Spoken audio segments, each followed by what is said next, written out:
Alang Rival and Professor Patrick Sarzalu are international speakers.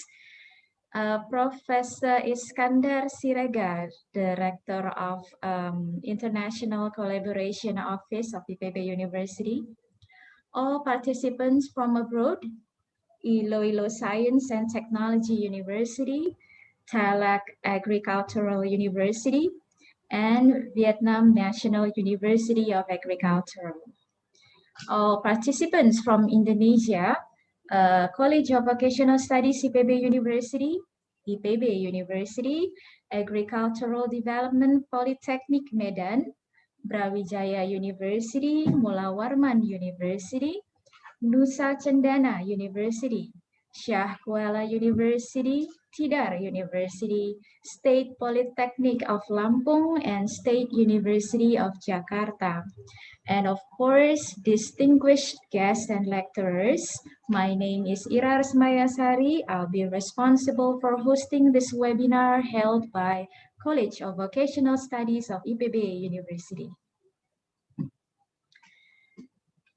Now, ladies and gentlemen, please join us in having the Dean of College of Vocational Studies of IPB University, Dr. Arif Daryanto, to deliver a few words. Dr. Arif Daryanto, the time is yours.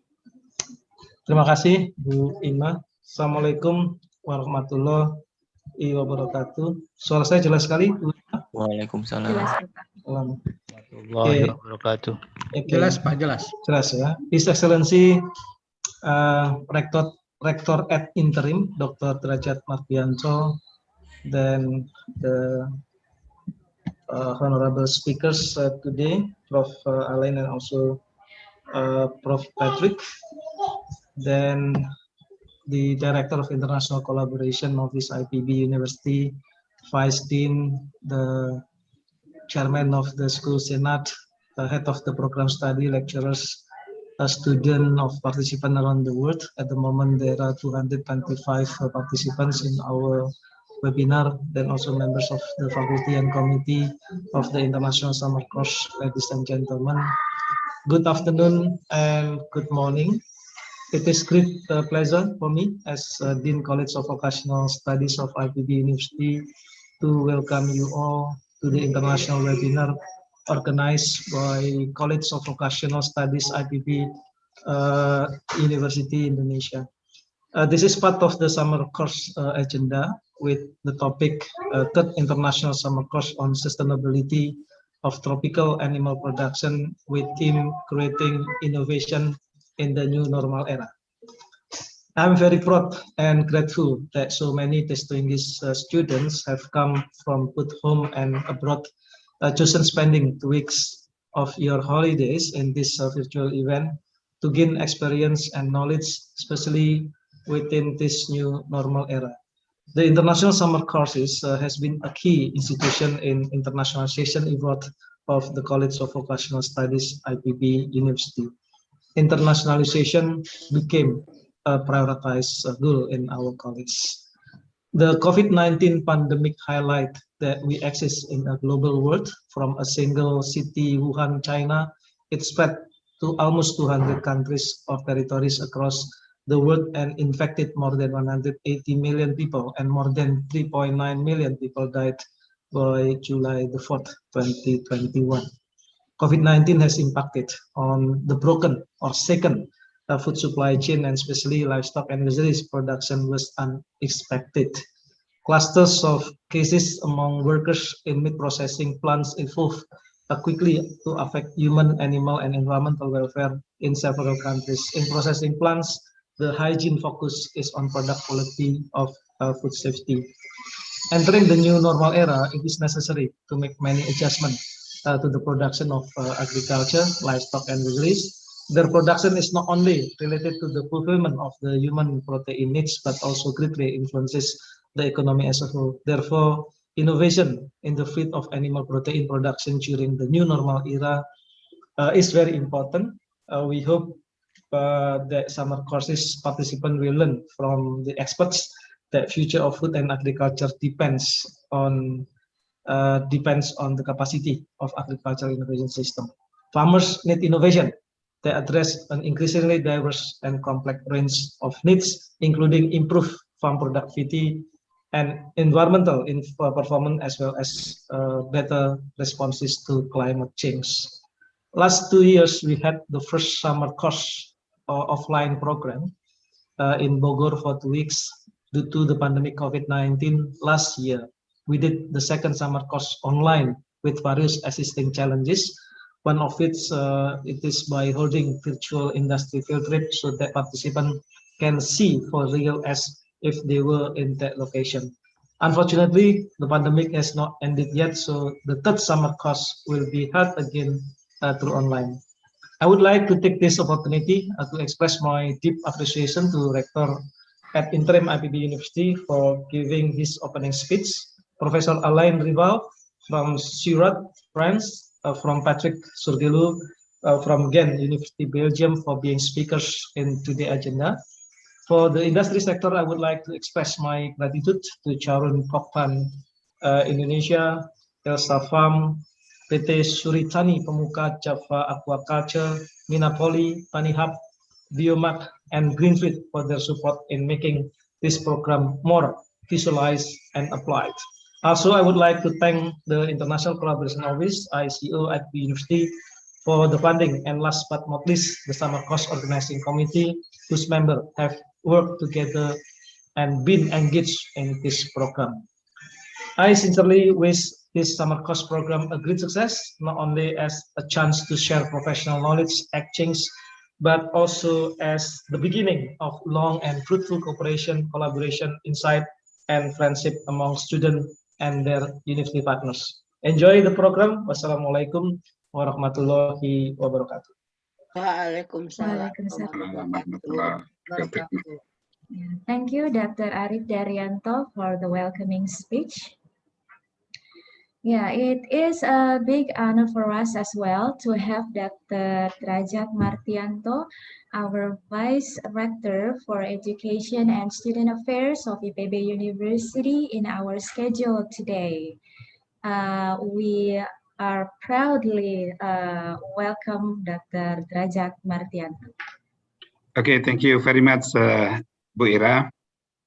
Your Excellency, Dr. Arif Daryanto, the Dean of the College of Vocational Studies, and Professor Iskandar Sirgar, Director of International Collaboration Office, IPB University, and of course, for the international speakers, we have Professor Alain Rival, Regional Director, Southeast Asian and Southeast Asian island countries, Surat, France, and also Professor Patrick Sorgelus from Ghent University, Belgium, Vice Deans, Head of Study Programs and Lecturers at Vocational School IPB, organizing committees of this summer course, and of course for the university partners from Melbourne Polytechnic, Australia, Tarlac University, Philippines, Vietnam National University of Agriculture, National Taiwan University, Iloilo Science and Technology University, Politeknik Pembangunan Pertanian, and Sekolah Tinggi Perikanan. And of course, to all of you for the student delegates of summer courses program around the world. Assalamualaikum warahmatullahi wabarakatuh. Good afternoon and very good morning to all of you. Welcome to IPB University. Ladies and gentlemen, since the emergence of COVID-19 in early 2020, many things are changes. All human life and business sectors have continued to be affected, including the education and teaching sectors, both in cities and also in remote areas. Over the past years, IPB University has worked hard, even very hard, in the middle of the coronavirus, such as increase the mobility of students and staff, strengthen the links between education, research, and innovation, also promotes collaboration with the industrial and also the research centers around the world. Indeed, this unusual year has been an intensive course in new working methods. We have had a glimpse into a future where work becomes more multilocal and remote working increases. At present, this year, IPB offers more than 20 summer course programs in order to increase the interest of international students to take a chance to learn and get experiences exploring the fields of agriculture, ocean, and biosciences for a sustainable world. IPB developed and offers diverse summer courses which international students can attend and actively involve. The summer courses are established to integrate courses and fieldworks, where students can get experiences, hands-on practicing of some practical works. I'm happy that this year, College of Vocational Studies, IPB University, is offering 2 summer courses and 1 international conference virtually. Summer course program hosted by College of Vocational Studies, IPB University, designed for students around the world, not only to enrich academic profile and personal development, but also to improve their ability in global competition. Ladies and gentlemen, IPB University has been named the number of the best university in 2020 by the Ministry of Education and Culture of Republic of Indonesia. And not only that, this year, Alhamdulillah, praise be to God, IPB University made impressive program in the World University Rankings and so many other achievements. IPB University has shown as the world-class university by improving its strong position in global rankings. IPB University has now been ranked 511 to 520 in the QS World University Ranking, and IPB University was previously ranked at 530 to 540, so there are significant increase. IPB University also has made the top 62 list of QS World University Ranking by subject on agriculture and forestry in 2021, and had even placed first in ASEAN for the subject. In addition, IPB University also places 118th in QS Asia Ranking 2021, as well as 101 to 200 according to the Time Higher Education Impact Ranking 2021. With this new acknowledgement, from the perspective of education, IPB University harmonized the substance of lecture in order to support the vision of IPB University. We need to translate this vision into something more detailed, be it into institutions, lectures, curricula, or research. The translation of the great vision of IPB University really need to be done as an effort to welcome the development of technology and Industry 4.0. The Industrial Revolution 4.0 is not only talking about technology, which consists of drones, blockchains, artificial intelligence, or Internet of Things, but also about Evolution 4.0, which is a matter of mindset, a matter of changing ways of thinking, ways of behaving, including leadership.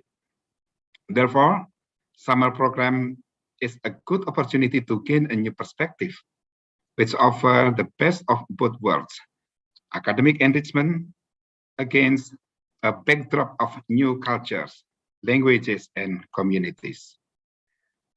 By adjusting the lecture materials with current technological and industrial developments, link and match between the university and industrial world, we can bring an industrial atmosphere at the summer study program.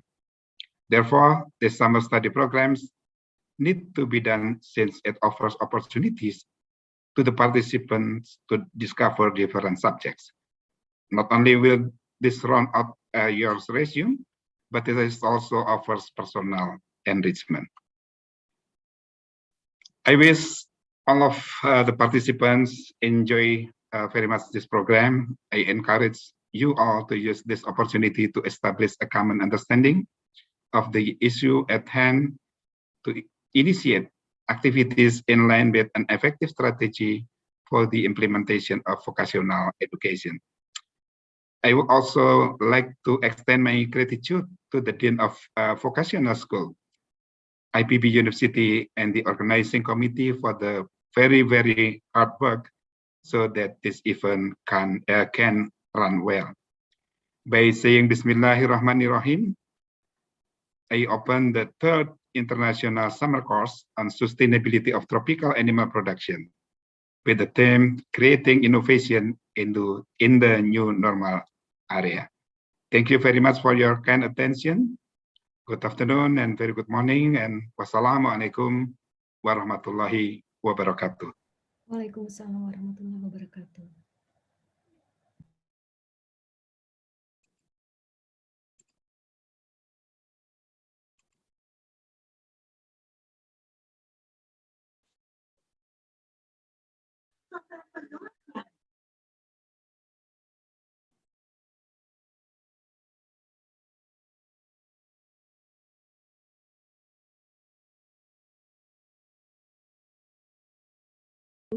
Thank you, Dr. Rajat. Ladies and gentlemen, would you wait for a moment?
Hello, I'm delighted to offer an endorsement for the upcoming summer course being organised by the College of Vocational Studies, IPB University.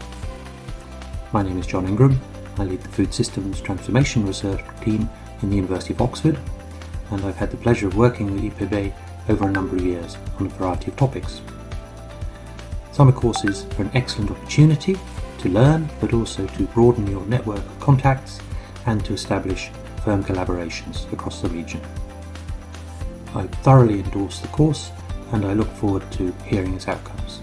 Thank you. Very good morning, ladies and gentlemen. The Honorable Rector and the Dean of Vocational Study, IPB University, and also all of the participants. My name is Dr. Ida Widi Arsanti, the Director of Indonesian Center for Agricultural Education.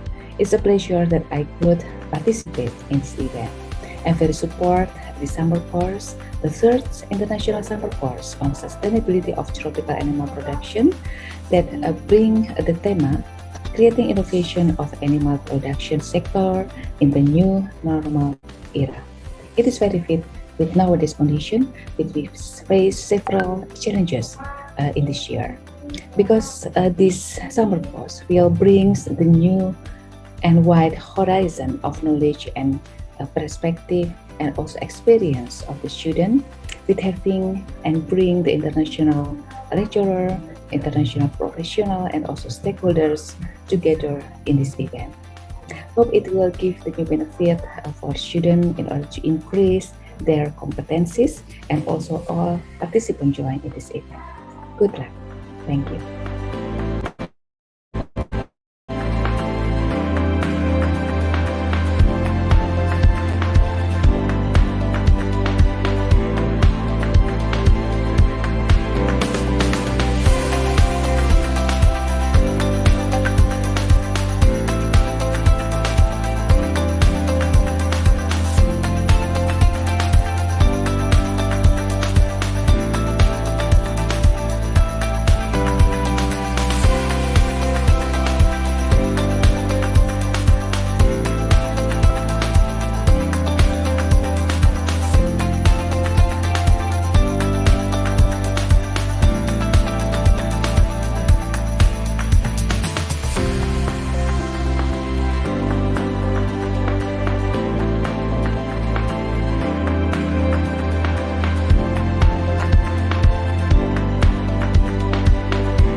Yeah, Dr. Derajat Martianto, thank you again for your valuable insights and encouragement. Ladies and gentlemen, we are sorry for the technical problem before the video start. Yeah. For now, before moving on, would you be willing to turn the camera on, please, so we can have a picture together?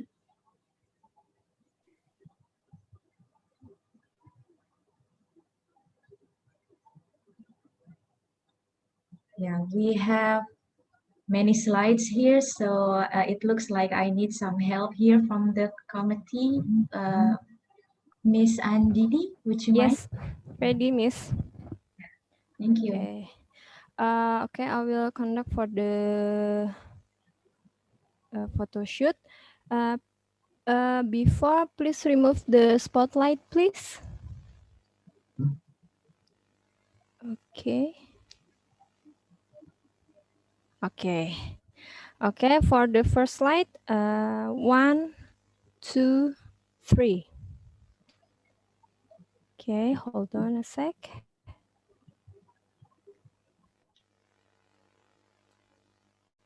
Okay. There are 12 slides, so be patient. Slide 2, hold your pose. 1, 2, 3. Okay.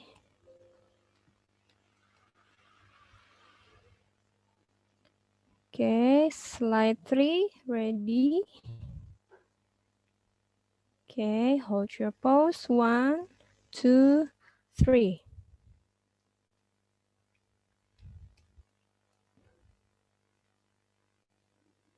Okay, slide 4. Hold your pose. 1, 2, 3.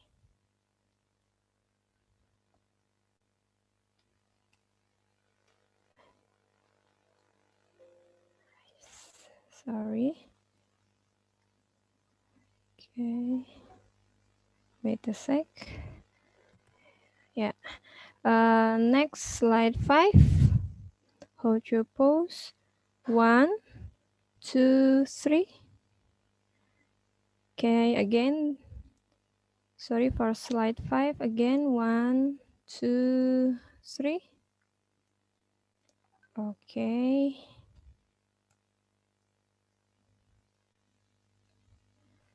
Next, slide 6. Okay. Slide 6, ready. Open your camera. Okay, 1, 2, 3. Yep. Okay, next, slide 7. 1, 2, 3. Okay.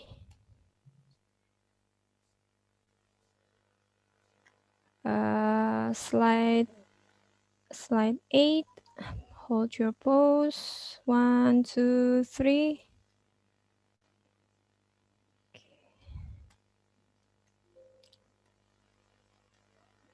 Okay, slide 9. 1, 2, 3. Okay.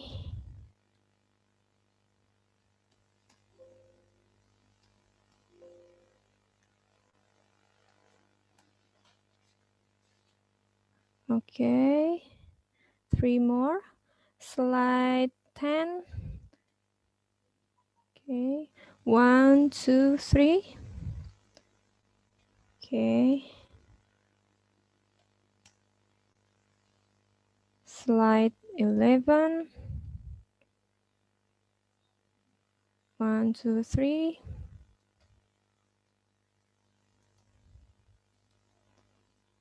Last slide. 1, 2, 3. Okay, that's all. Thank you, Mrs. Ira. Back to you. Yeah, thank you so much, Miss Andini, for helping. Yeah, okay.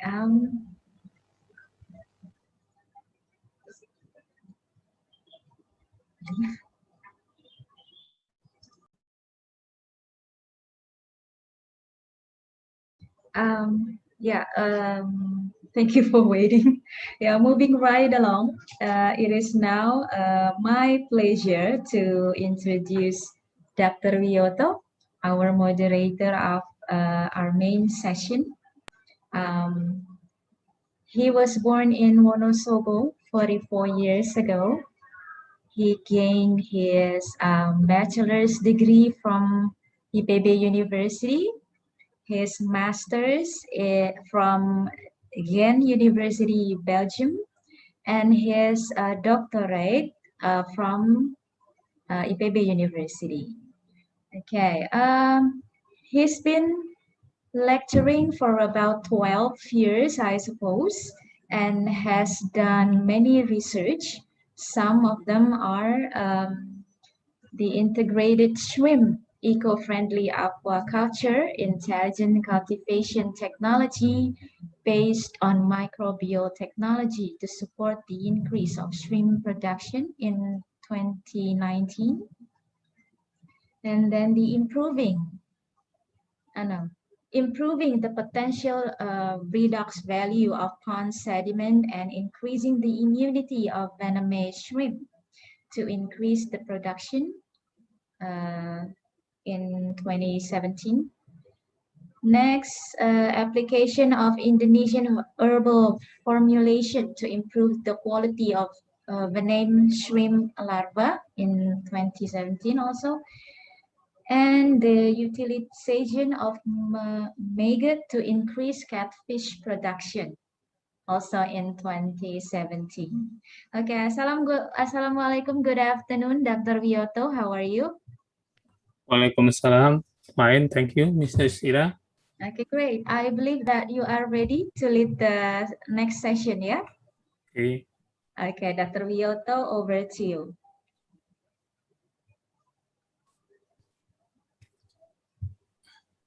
Okay, thank you, Mrs. Ira. Assalamualaikum warahmatullahi wabarakatuh. Good afternoon, everyone. Welcome to the third international webinar series. Thank you for joining us today. Let me introduce myself. My name is Wiyoto. I am responsible for hosting this presentation today.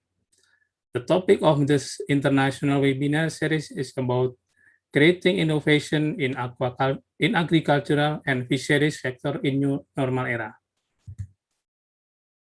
We have two distinguished speakers. The first one is Professor Alang Rival. He is a regional director of Southeast Asian island countries. He will give talk about innovation in agriculture sector. And the second one is Professor Patrick Sorgelos. He is a senior lecturer and researcher in Ghent University, Belgium. He will give talk about ecological approach on shrimp farming, opportunity and challenges. I am glad to welcome Prof. Alain and Prof. Sorgelos. Nice to see you. So, for today's webinar, each keynote presenter will be given 30-minute time, starting with Professor Alang and followed by Professor Sorgelos, and we will have a discussion session afterward. For audience, if you have any question during the presentation, please type them into chat room. I will bring them up during the presentation, and we will also have the time for question at the end. Before we begin, I would like to read presenter curriculum vitae. The first one is Professor Alang Rival. Prof. Alang Rival is an agronomist by training and plant molecular physiologist. He obtained his PhD in plant biotechnology at the University of Montpellier, France in 1988, and spent the first year of his career leading collaborative research and development project in plant biotechnology in Ivory Coast, Indonesia, Malaysia, and Costa Rica. He obtained his HDR degree in life sciences in 1997 at the University of Paris-Orsay, and he is a qualified professor in biology and physiology science 2002. a visiting professor at Putra Malaysia University, Kuala Lumpur, in 2060. Alain Rival is the author and co-author of more than 80 research articles and book chapter. He co-wrote the book Palm of Controversy with Patrick Lim-Fang in 2014. And the second one is Professor Patrick Sorgelos.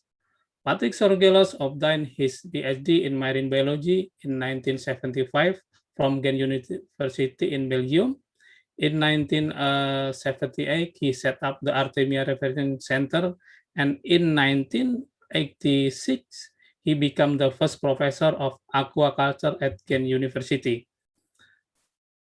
Until his retirement as emeritus professor in 2013, over 250 master from more than 50 countries and 50 PhD alumni from more than 20 countries graduated at Ghent University in the field of aquaculture. Professor Gelos is strong promoter of international networking in aquaculture and was involved with the World Aquaculture Society, the European Commission, and the European Aquaculture Technology and Innovation Platform EATIP. He was involved in many cooperation projects in Europe, Asia, Latin America, and Africa. In 1983, he was co-founder of the spin-off company Artemia System that is now operating under the name of Inve Aquaculture and belongs to Benmark Holding. He received honorary award in China, Egypt, Greece, India, Malaysia, Russia, Thailand, USA, and Vietnam. Ladies and gentlemen, both presenters had a very interesting experience. Please, Prof. Alain, and the time is yours.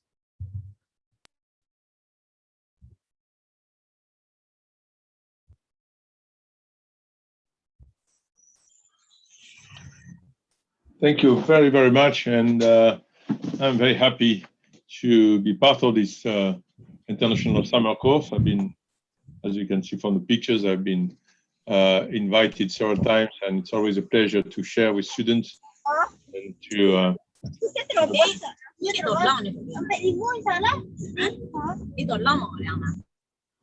some mics are not closed.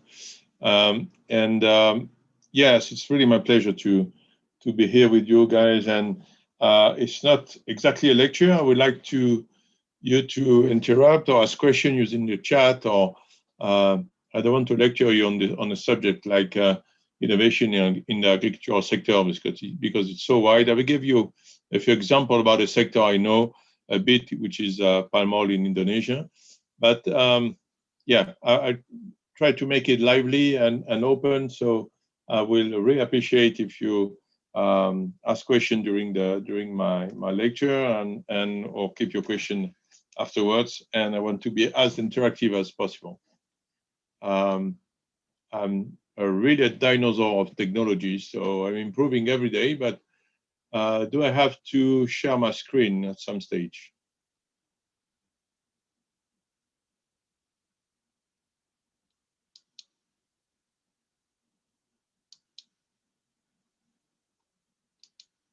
Okay, I'll try to do so.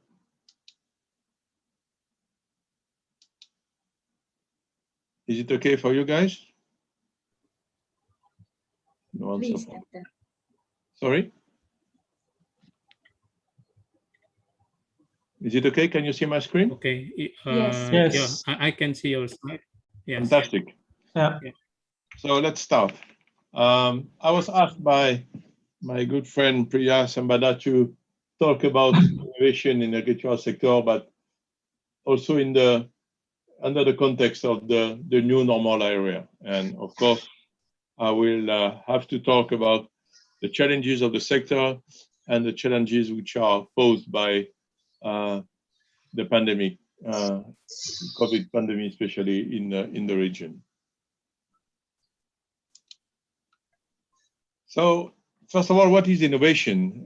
Innovation, it's the crossroad of a very complex and interesting ecosystem, which gathers people, policy and strategy at any stage. And if you talk about a very decentralized country like Indonesia, policy can be policies because there are decisions made at a different level. We had to see that during the pandemic. There were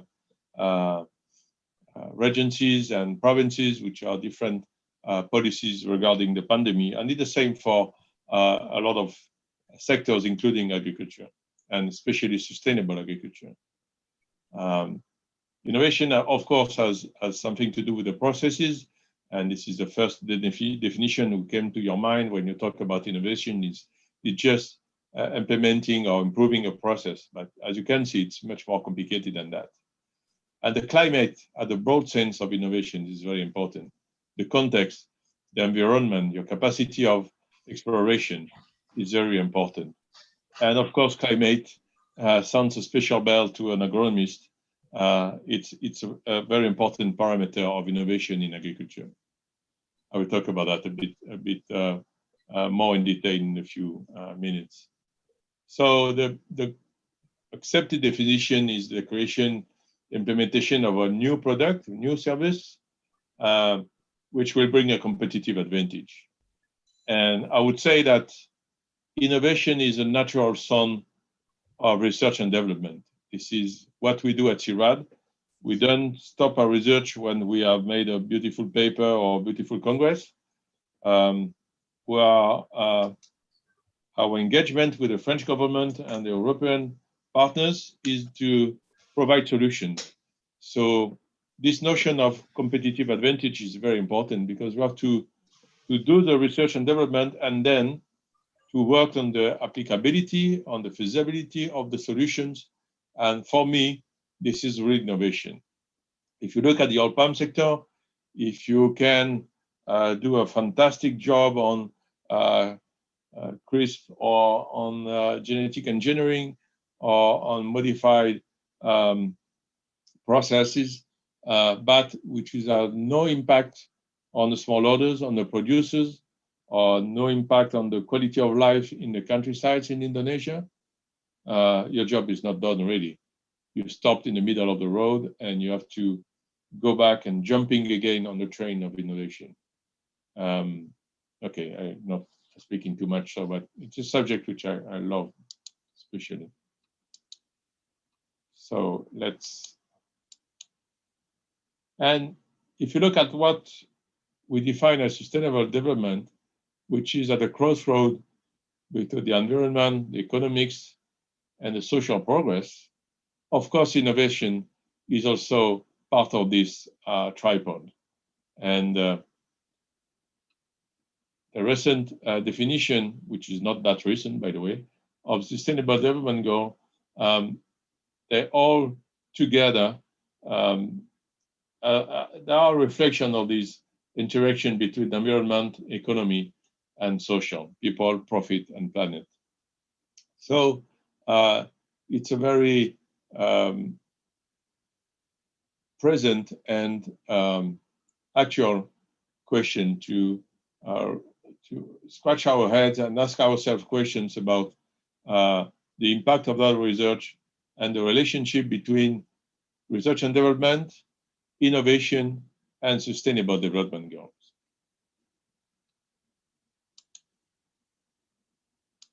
So what could be innovation in the new normal? And unfortunately, the very recent news are not good. And it's not only about putting the mask on, as President Jokowi told us. And it's also trying to understand and to make some prediction of what will be the impact of this pandemic on a given sector in the agricultural activities of Indonesia. And of course, the oil palm sector is a good example of that. So there are many. I've been invited to a flurry of seminars. I hope it was not too boring for the people because there are so many, trying to understand how the industry can cope with this new set of data. And to make it simple, I just picked up a few information, a few key messages. There's no reason that COVID will not impact a sector like the oil palm, which is highly strategic for Indonesia, livelihood and exports, and also consumption and health and well-being. It's a global market, as I will show you. So the main consumers in Europe, in the US, in India, in China, the list is long already, and all of them more or less have been impacted by the pandemic. It's a worldwide situation. And any agricultural activity, whatever it is, oil palm production, palm oil production, or shrimps, or fish, or aquacultural production, they are all been hampered by the consequences, direct or indirect, of the pandemic. Just cite one, the shortage of workers in the countryside, the availability of those people who are really the key to maintain the industry at this level. This had an impact on the oil palm industry very soon in the pandemic, already more than 1 year ago. And it's not that simple, because if you look at the trend in the oil palm prices, they are not too bad. I would say they are much better than not too bad. They are quite high. So there's a buffer effect on those negative effects of COVID with other effects, including climatic effects, including this shortage of some commodities on the global market, which had, by chance, I would say by chance, because no one could predict that, a very positive impact on the prices. So the industry has not suffered as much as we anticipated, but it's a very fragile situation. We all know that. A few challenges on the oil palm sector. Some of them are permanent, like trade barriers and the anti-oil palm lobbies. It's a common trend which is there for 20 years that will not stop because of COVID. The weaker demand, especially on the food and restauration, hotels, restaurants, and cafes, which are HoReCas, had to shut down in many other countries, and there was a huge slope in demand, weaker demand in the consuming market, and the regulation also is also increasing at the same time, which is a normal trend. There are more and more norms and regulations, and so more and more trade barriers. But all this is amplified by the COVID pandemic at the moment. So, as I told you, the innovation is inside an ecosystem. And of course, this ecosystem is also affected by climate change.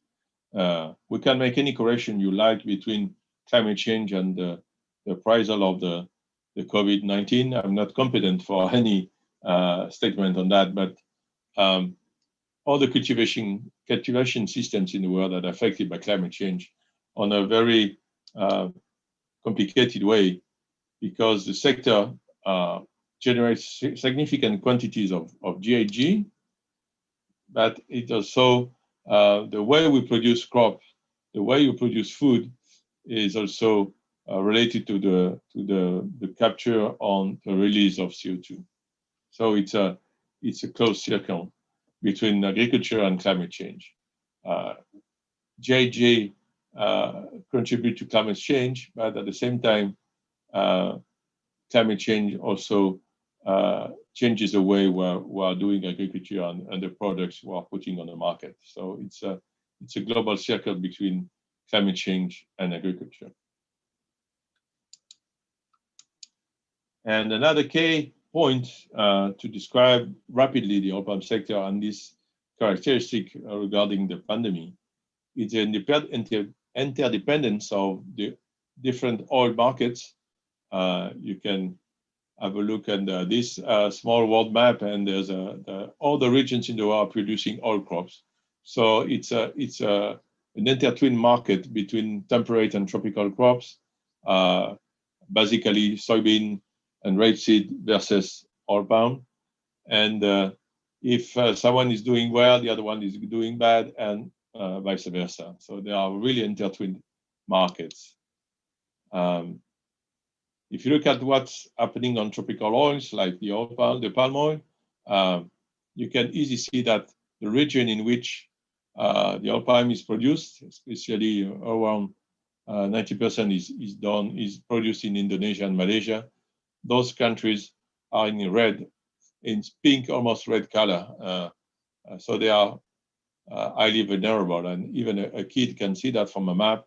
Indonesia and Malaysia are parts of a series of islands.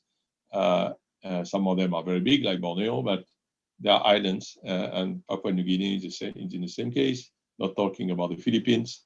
So the whole region, the whole ASEAN region is really, really sensitive to climate change. And if I have a look at the map of Indonesia, there are several regions like East Java, Sabah in the north of Borneo, the Philippines, of course, and some parts of Sumatra, and even Peninsula Malaysia, close to the Thailand border. Those regions are very sensitive to climate change. So this is a reality, and this also put another layer of difficulty on the recovery from COVID we're talking about today. And if you look at the oil market, the oil palm and the sunflower, for example, I use sunflower because it makes very nice pictures. They don't belong to the same group of plants, so they are different sensitive to climate, and there are different farming systems from the very poor groundnut producers here in Africa, which produce an oil crop, and you can compare it to the very large soybean farms, or I would not call them farms, in Brazil, Argentina, or in the US. There are different cropping systems which are also have different behavior compared to climate change and climate sensitivity. So what to do with that? As agricultural specialists and stakeholders of the agricultural world, you have to be smart. And you have to think about climate smart agriculture, which is a notion which combines resilience and adaptation to climate change with productivity and low greenhouse gases emission. This is a challenge to conciliate those three parts of the triangle. So the aim is to increase productivity and income, especially for the small farmers and the smallholders, reducing greenhouse gases emission where possible, which means changing our practices, the use of fertilizers, which are produced with a high emissions of GHG, also recycling our waste and transforming it into biomass or usable carbon or nitrogen instead of letting it leaching in the atmosphere or in the running waters. Building resilience to climate change, this means that we have to change the way we're producing the food, the way we're managing our farming systems. So it includes also thinking about new varieties, new planting material, and this is a very long run topic if you consider oil palm with the selection cycles of 30 to 50 years between cycles. We have to think really in advance and to think big to have an impact to the new varieties which could be adapted to climate change and new farming practices linked to the climate smart agriculture. So the French are not that bad, not only on soccer, but also in agriculture. We had this very simple assumption that if we can improve the carbon captation of 4 per million per mil per year, we will be by changing our way of doing agriculture, we can make it possible to stop the present increase in atmospheric CO2. Because for this 4 per thousand rate is what we must gain in changing our way of doing agriculture by sequestration of carbon in soil. This is the basic calculation. I will not go into details.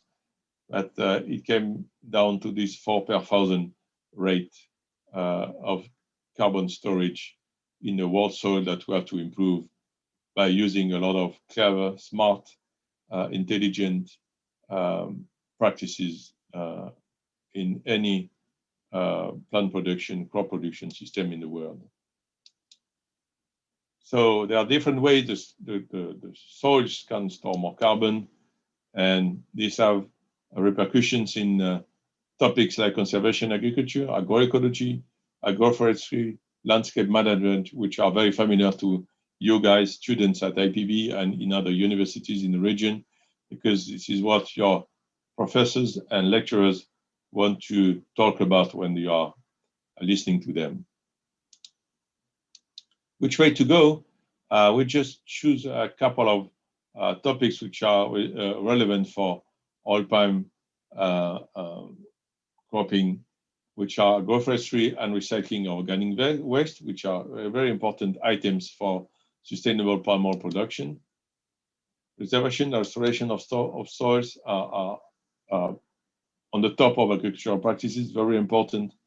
And once again, innovation with appropriate policies means that researchers or stakeholders would then have to wait for the governments, but it's the contrary. You have to propose solutions to the governments. Say, okay, if we change our practices in our palm plantations or coconut plantation or a coffee plantation, maybe we have an impact on the livelihood and we have an impact on the climate change, which is really the basics of climate smart agriculture.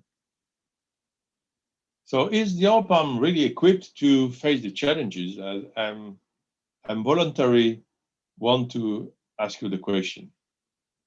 Is the oil palm this colossus with the feet of clay? You know, this is tells about the story of this colossus, and there's this one in the Greek mythology. This big man was the safeguardian of the port of Delphi in Greece, which was a very powerful port. And we never know if it really existed. We never found any brick of mortar showing the existence of this colossus, but the legend says that there was a lot of colossus in the Greek antique world. And some of these colossus, they had feet of clay. They are very fragile feet. So we use this term to describe a vulnerable flaw or weakness in a person or in an organization which otherwise seems strong and powerful. And the oil palm industry looks strong and powerful. But is it a colossus with a feet of clay?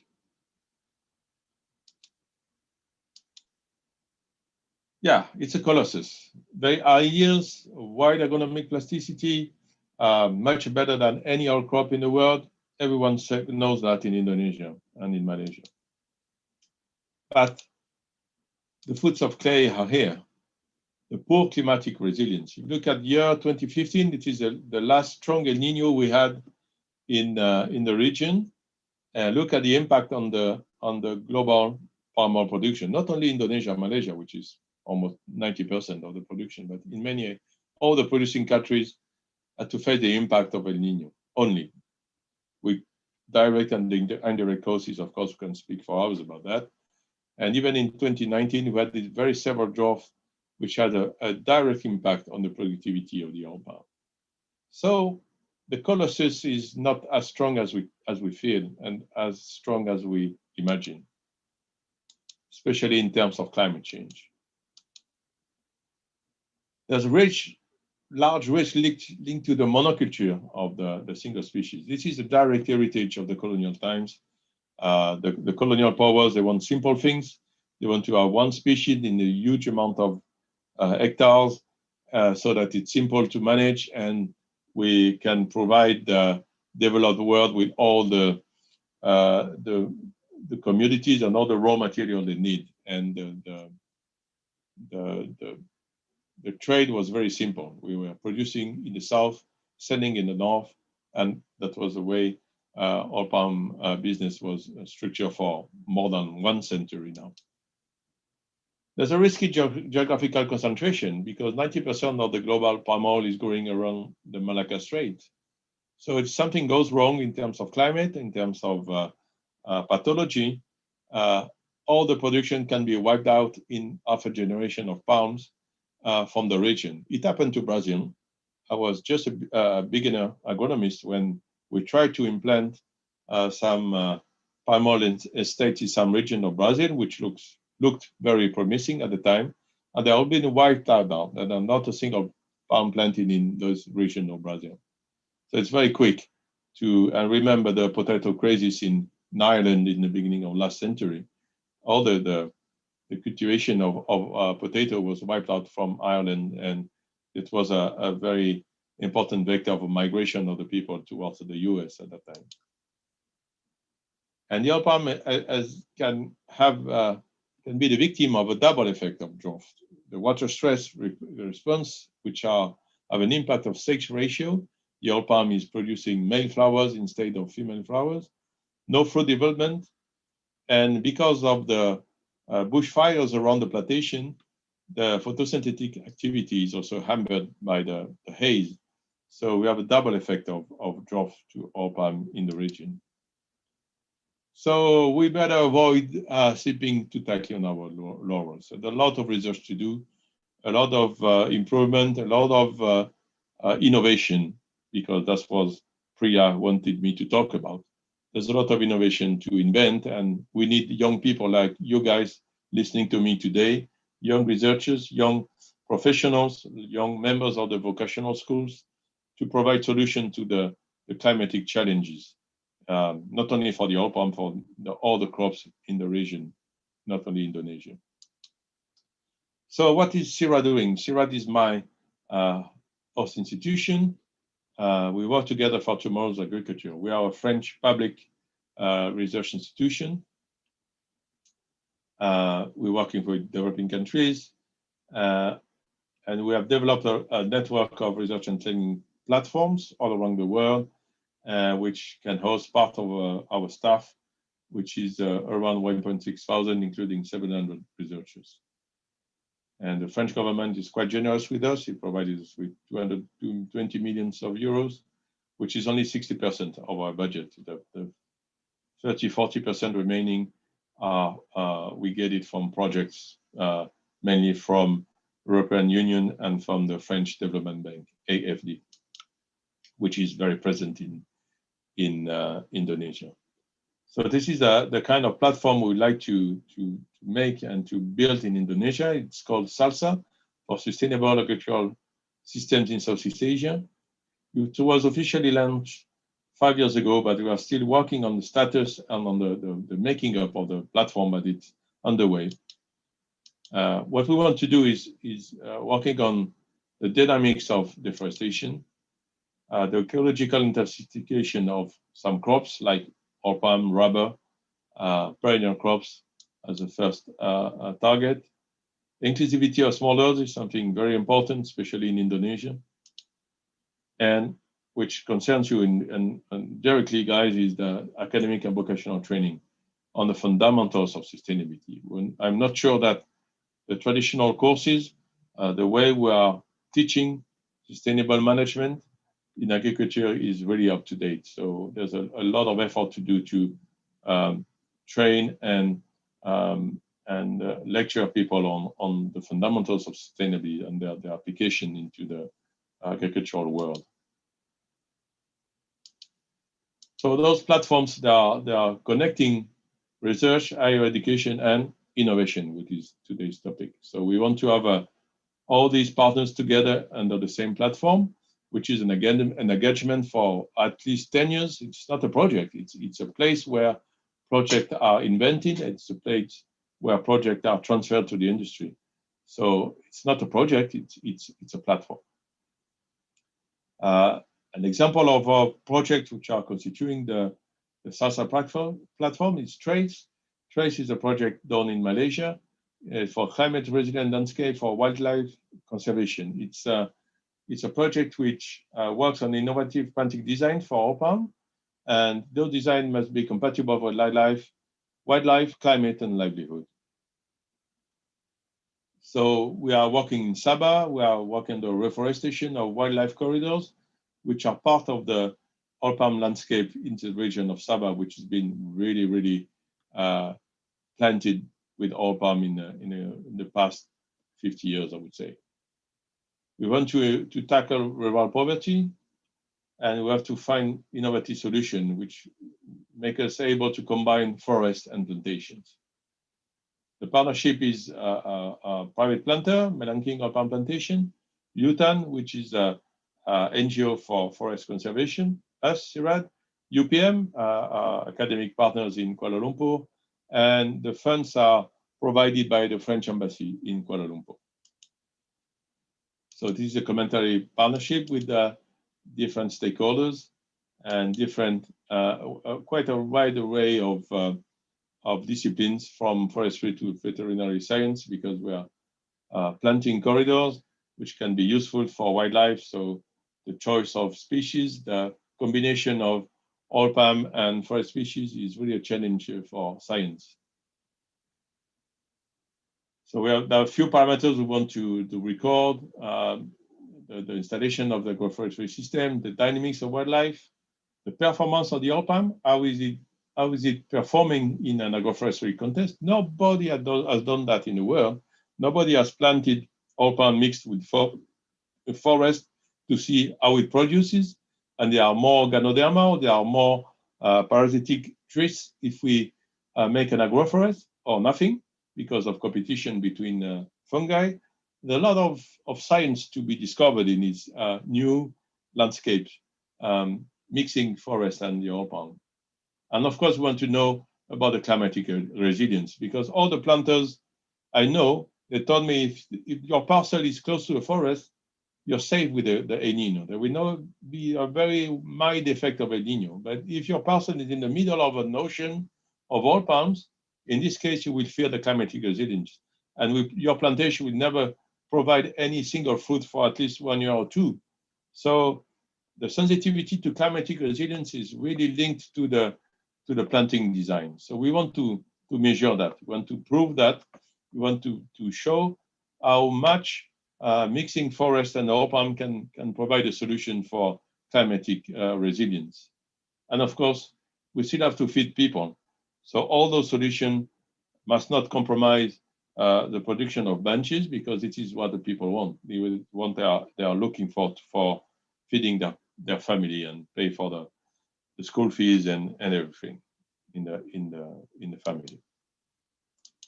So we are planting different designs: pure oil palm, mixed oil palm, and forest, and inside the forest corridors. And we measure all the parameters: soil, water, photosynthesis, and as much as we can, depending on the COVID and depending on the money the funder will give us, where we try to put a lot of sensors everywhere so that we are ready for the next El Nino, and we can register what's happening in different contexts. And we're expecting the pure oil palm context to be a bit more fragile and less resilient than the mixed context between forest and oil palm. Exactly what I said. We want to document these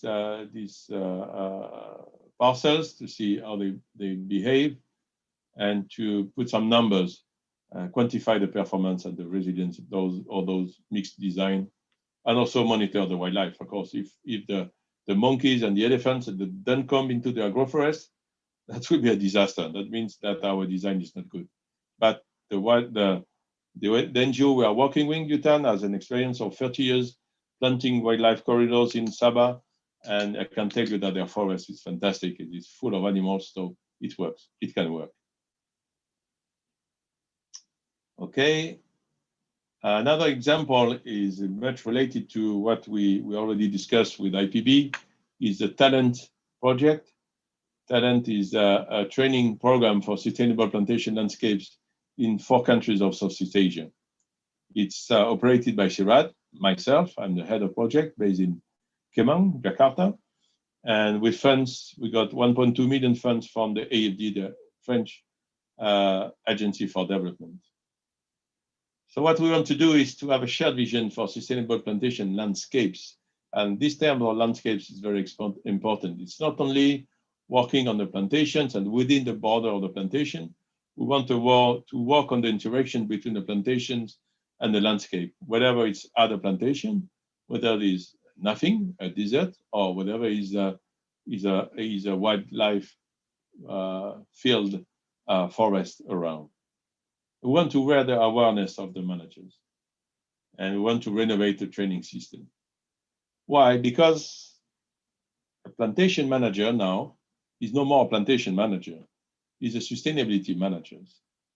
And being a sustainability manager, he has to face a lot of challenges, which are much more difficult than just producing rubber, oil palm, coffee, cocoa, and put them on the market and job done, go back to the plantation, easy peasy. No, it's not like that. The plantation manager now is a sustainability manager, and he has to face a flurry of issues. I just give you as an example 4 or 5 of them. Anticipate, adapt to climate change, which varieties I will have to plant in the next run, because every 20 years in the plantation you have to change the varieties. So are there some varieties already available on the market, or do I have to change my planting design? Do I have to put more trees, forest trees in my plantation to get a bit more moisture and to get a bit more resilience to the climatic change? I have to deliver quality products with full traceability, and this is brand new. Formerly, the colonial powers, they have a protected market. You produce your coffee, you sell it in Amsterdam, no problem. No one is controlling. You have 5 minutes left. Yeah, it's more than enough. We have to deliver quality produce and traceability. People want to know where and how and by who this product is getting into the market. And we have to take care about the communities and the civil societies, not only in the plantation, not only to take care of the workers, take care of their kids, so that they don't work, they go to school, they have a proper education, which is the case in most of the plantation I know, but I don't know all of them. And the civil society. The civil society, the guy who is living in Bangkok, in Kuala Lumpur, or in Jakarta, doesn't know what's happening in the plantation. He knows what he wants to read from the networks or from the newspapers, and we have to inform him about what's happening. The job has changed, the landscape has changed, the way we are producing oil palm, rubber, cocoa, coconut is very different than what our grandparents and parents were doing. So we have to inform the civil society. And we have to protect biodiversity, not only around the plantation, like the corridors I showed you, but inside the plantation. And changing our way of producing oil palm and rubber and forest species with the inclusion of environmental services. There are a lot of plants, a lot of animals can be very helpful, and then are not asking for money at the end of the month. It's free, it's not easy to maintain, but it's a very good way of using the natural environmental services. And all those topics, I only gave 4 of them, are on the shoulders of the plantation managers. So talent will help in changing the way we are lecturing about sustainable management, with updating the courses. We're not building from scratch. We'll just change a few things from courses which are already existing. We will drain a lot of experts from CIRAD, but also from many other European institutions. We want to provide education in the campus, but also on the ground. We want to take the students out of the campus and show them things which are working or not working, using our network of partners. But also to help farmers to become entrepreneurs, to be aware of what the market wants, and it is linked to my last point, the norms, like RSPO or MSPO, ISPO, the changes in the rubber market as well, with a new platform for sustainable rubber. Our agronomists, our young agronomists and professionals and students, to be aware that the world is changing, and the world will ask more and more information about the product they are putting on the market. Yeah, we want also to connect with an international agenda, which means as I showed you, the global sustainable development goals, but also agenda on climate change, which has been written during the Paris Agreement in 2015, which is of course still underway.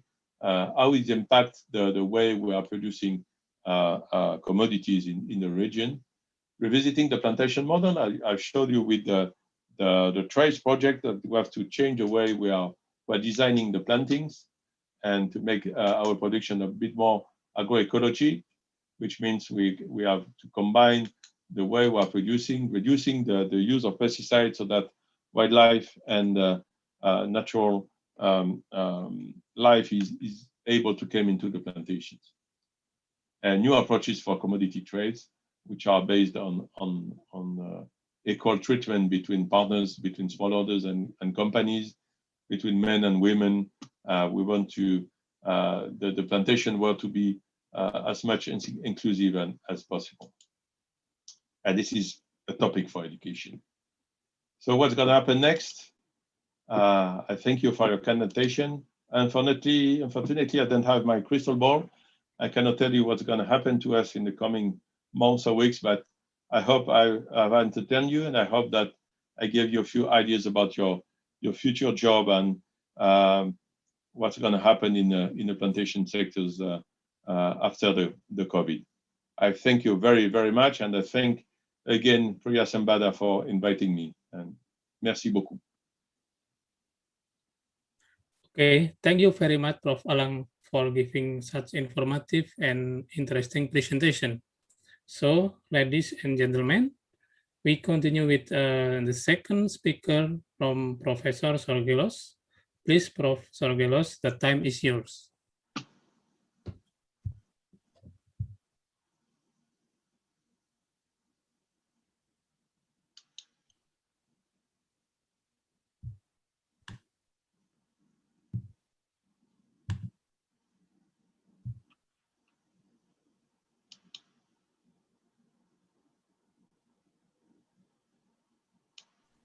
Sorry, I see that I was unmuted. Can you please share, allow me to share the screen? The host disabled participant screen sharing. Okay, Ima, can you help me? Yes.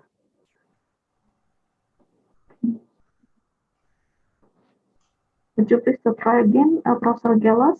Yeah, now it is possible.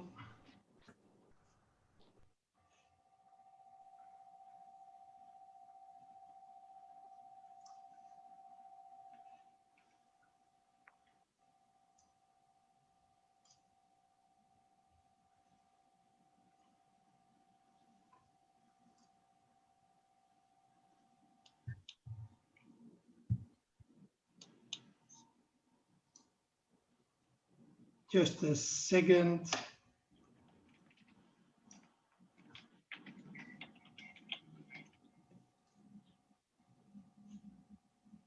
I have some difficulty here to show the full screen.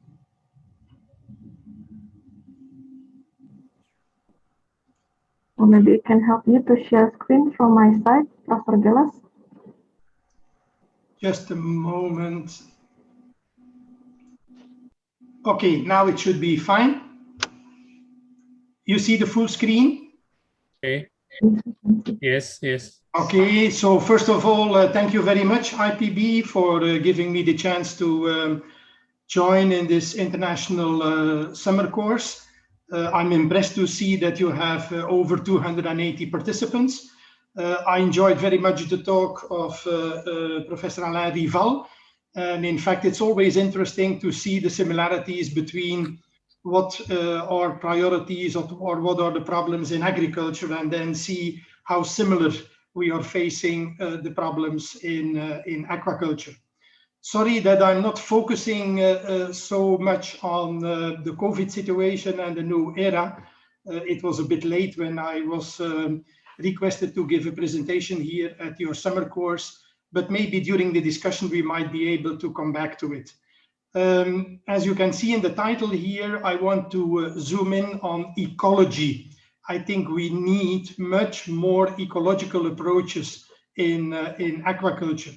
And it reminds me again what Alain was just mentioning about the approach of the Western world in monoculture.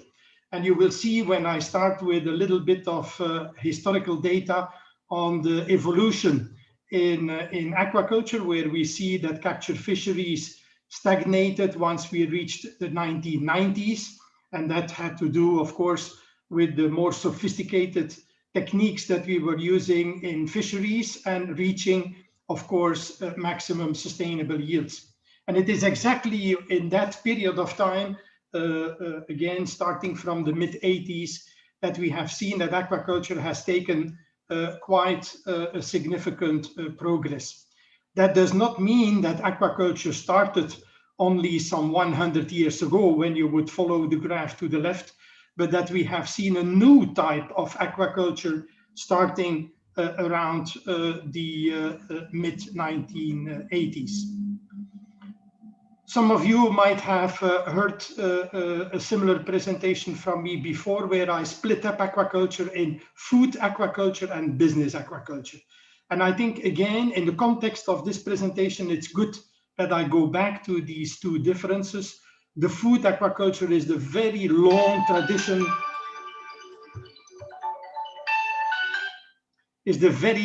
tradition, in Asia. And as you can see at the bottom, integrated farming practices. This is very important. It's producing food for local consumption. More recent, and when I say more recent, okay, this is already since the 1960s, we have seen the development of business aquaculture. Business aquaculture driven, of course, as you can hear it in the word profitability, producing an aquatic product, not for local consumption as in food aquaculture, but rather for export, for earning, for making money. And very important is that this came only so late, 1960s and later. Why? Because in the aquatic environment, our knowledge on the biology of most of the aquatic organisms are very limited. Think, for example, simply about bringing these animals to reproduce. What a difference as compared to the terrestrial animals. We were missing technology. Profitability was, of course, the main driver, and very crucial, very important, because it was developed by that Western approach, monoculture approach. Not that I'm criticizing now that we took that decision so many decades ago to go for a monoculture approach, because the challenges were enormous, but we have reached the time, we have reached a situation where we need to reconsider a number of these approaches. Another definition, another typical characterization of aquaculture is the two groups to the right, what I call the fed aquaculture. This is the type of business aquaculture, be it in ponds or in cages, be it an intensive approach for shrimp or for marine fish, or even for freshwater fish. Think, for example, about the business aquaculture of pangasius in the Mekong Delta. But this is an aquaculture that has an impact on the environment. Okay, you are bringing in the food for the animals, but since they are in high densities, there is waste production, not all the food is being consumed, and it results in eutrophication. It has an impact, a significant impact on the environment. Let's not forget that close to 50% of present-day aquaculture, and of course that's for the most important part located in Asia, is a ecological friendly aquaculture. It's an extractive aquaculture. It's an aquaculture where you do not have to bring feeds to the environment, but where the seaweeds or the mollusks are in fact consuming or in fact extracting the nutrients that are present in the environment. So today, as you all know, we have either this type of fed aquaculture in some regions in the world, other regions in the world, but separate from each other, we have that extractive aquaculture. Already quite some time ago, 2010, when the priorities were identified for new developments for innovation in aquaculture, An important one that was brought to the attention was what you see highlighted here in red, more microbial management for more sustainable production. It looked like we didn't have very good evidence, but it looked like we were missing some important observations, some important functioning in the aquatic environment of the bacteria, of the microbes. And that had a lot to do with the fact that we didn't have the proper tools. It is around the same time, about 10 years ago, that suddenly there was a big progress in having new tools available for bacteriology research, where in the past we were relying on plating techniques that didn't give us a very good picture on what was really present in the aquatic environment. But all by a sudden now that we could go for DNA fingerprinting, sequencing, we could suddenly realize that we were dealing with a tremendous diversity in terms of species, in terms of numbers, a very random mixed microbial community. At the same time, we learned that these so-called primitive bacteria were much more sophisticated than we had ever expected. Different types of bacteria have different ways of communicating. We call it the quorum sensing. Quorum sensing, where at the moment that a sufficient number, quorum, a sufficient number is reached, that through the communication between the bacteria, they can suddenly decide that virulence genes should be switched on. And of course, only then reach a pathogenic status. So this new observation suddenly brought to our attention that we had underestimated, or we had been wrongly informed about the presence of certain vibrios. Some of you might recall in the 80s, in the 90s, when suddenly we thought the Vibrio harvey, Vibrio campbelli, these are the ones we should develop diagnostic kits. These are the ones that by all means we should exclude from our system, but then found out that in some cases, when they were present, apparently no diseases occurred, and at other occasions in the same hatchery, in some of the other tanks in the same room, we could see that bioluminescence was happening, high mortality was occurring. It is only later that we learned that it had to do with quorum sensing. Coming back to the big diversity in the bacterial flora, we need to make a distinction between the good and the bad bacteria. And that's where we really have underestimated that there were so many neutral beneficial bacteria that we didn't care about. We were obsessed, I nearly need to say, to see how we could eliminate, be it the obligate pathogens or even the potentially harmful bacteria, to which class the Vibrios belong. So our interest was, how can we kill the bacteria? And of course, applying the techniques for eliminating the bacteria, eliminating where we were mainly interested in to kill the pathogens, means that disinfection removes all the bacteria, the good ones and the bad ones. And it is particularly the good ones where I'm sure you all also hear month after month, year after year, we hear in the media how important roles the bacteria are playing even in our proper life, not just related to digestion, but a lot of other functionalities are caused or are influenced by the good bacteria. And here you see for the first time that definition R strategists and K strategists.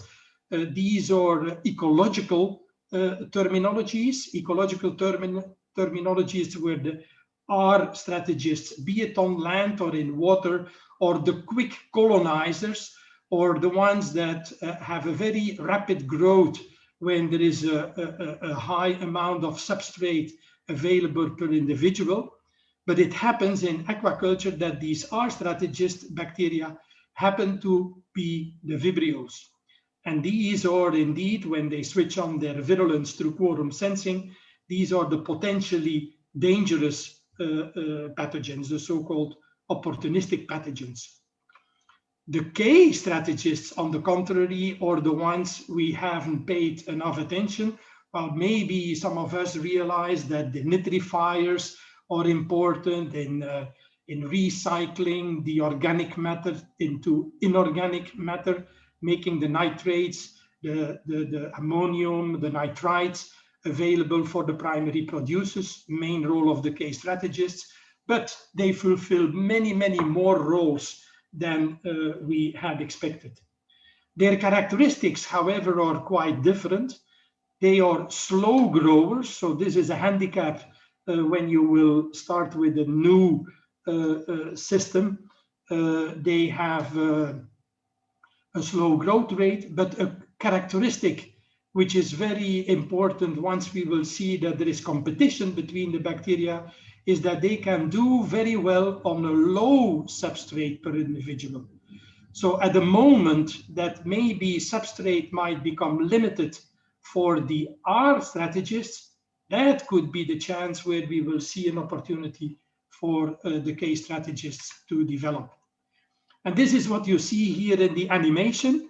After we have killed all the bacteria, after the disinfection, and let me repeat that for biosecurity reasons, disinfecting the waters, the intake waters is certainly a practice that we need to continue, but we need to learn from the new knowledge on the role of these R and K strategists, that initially we will see that it is the R strategists, happens to be the Vibrios, that will be dominating.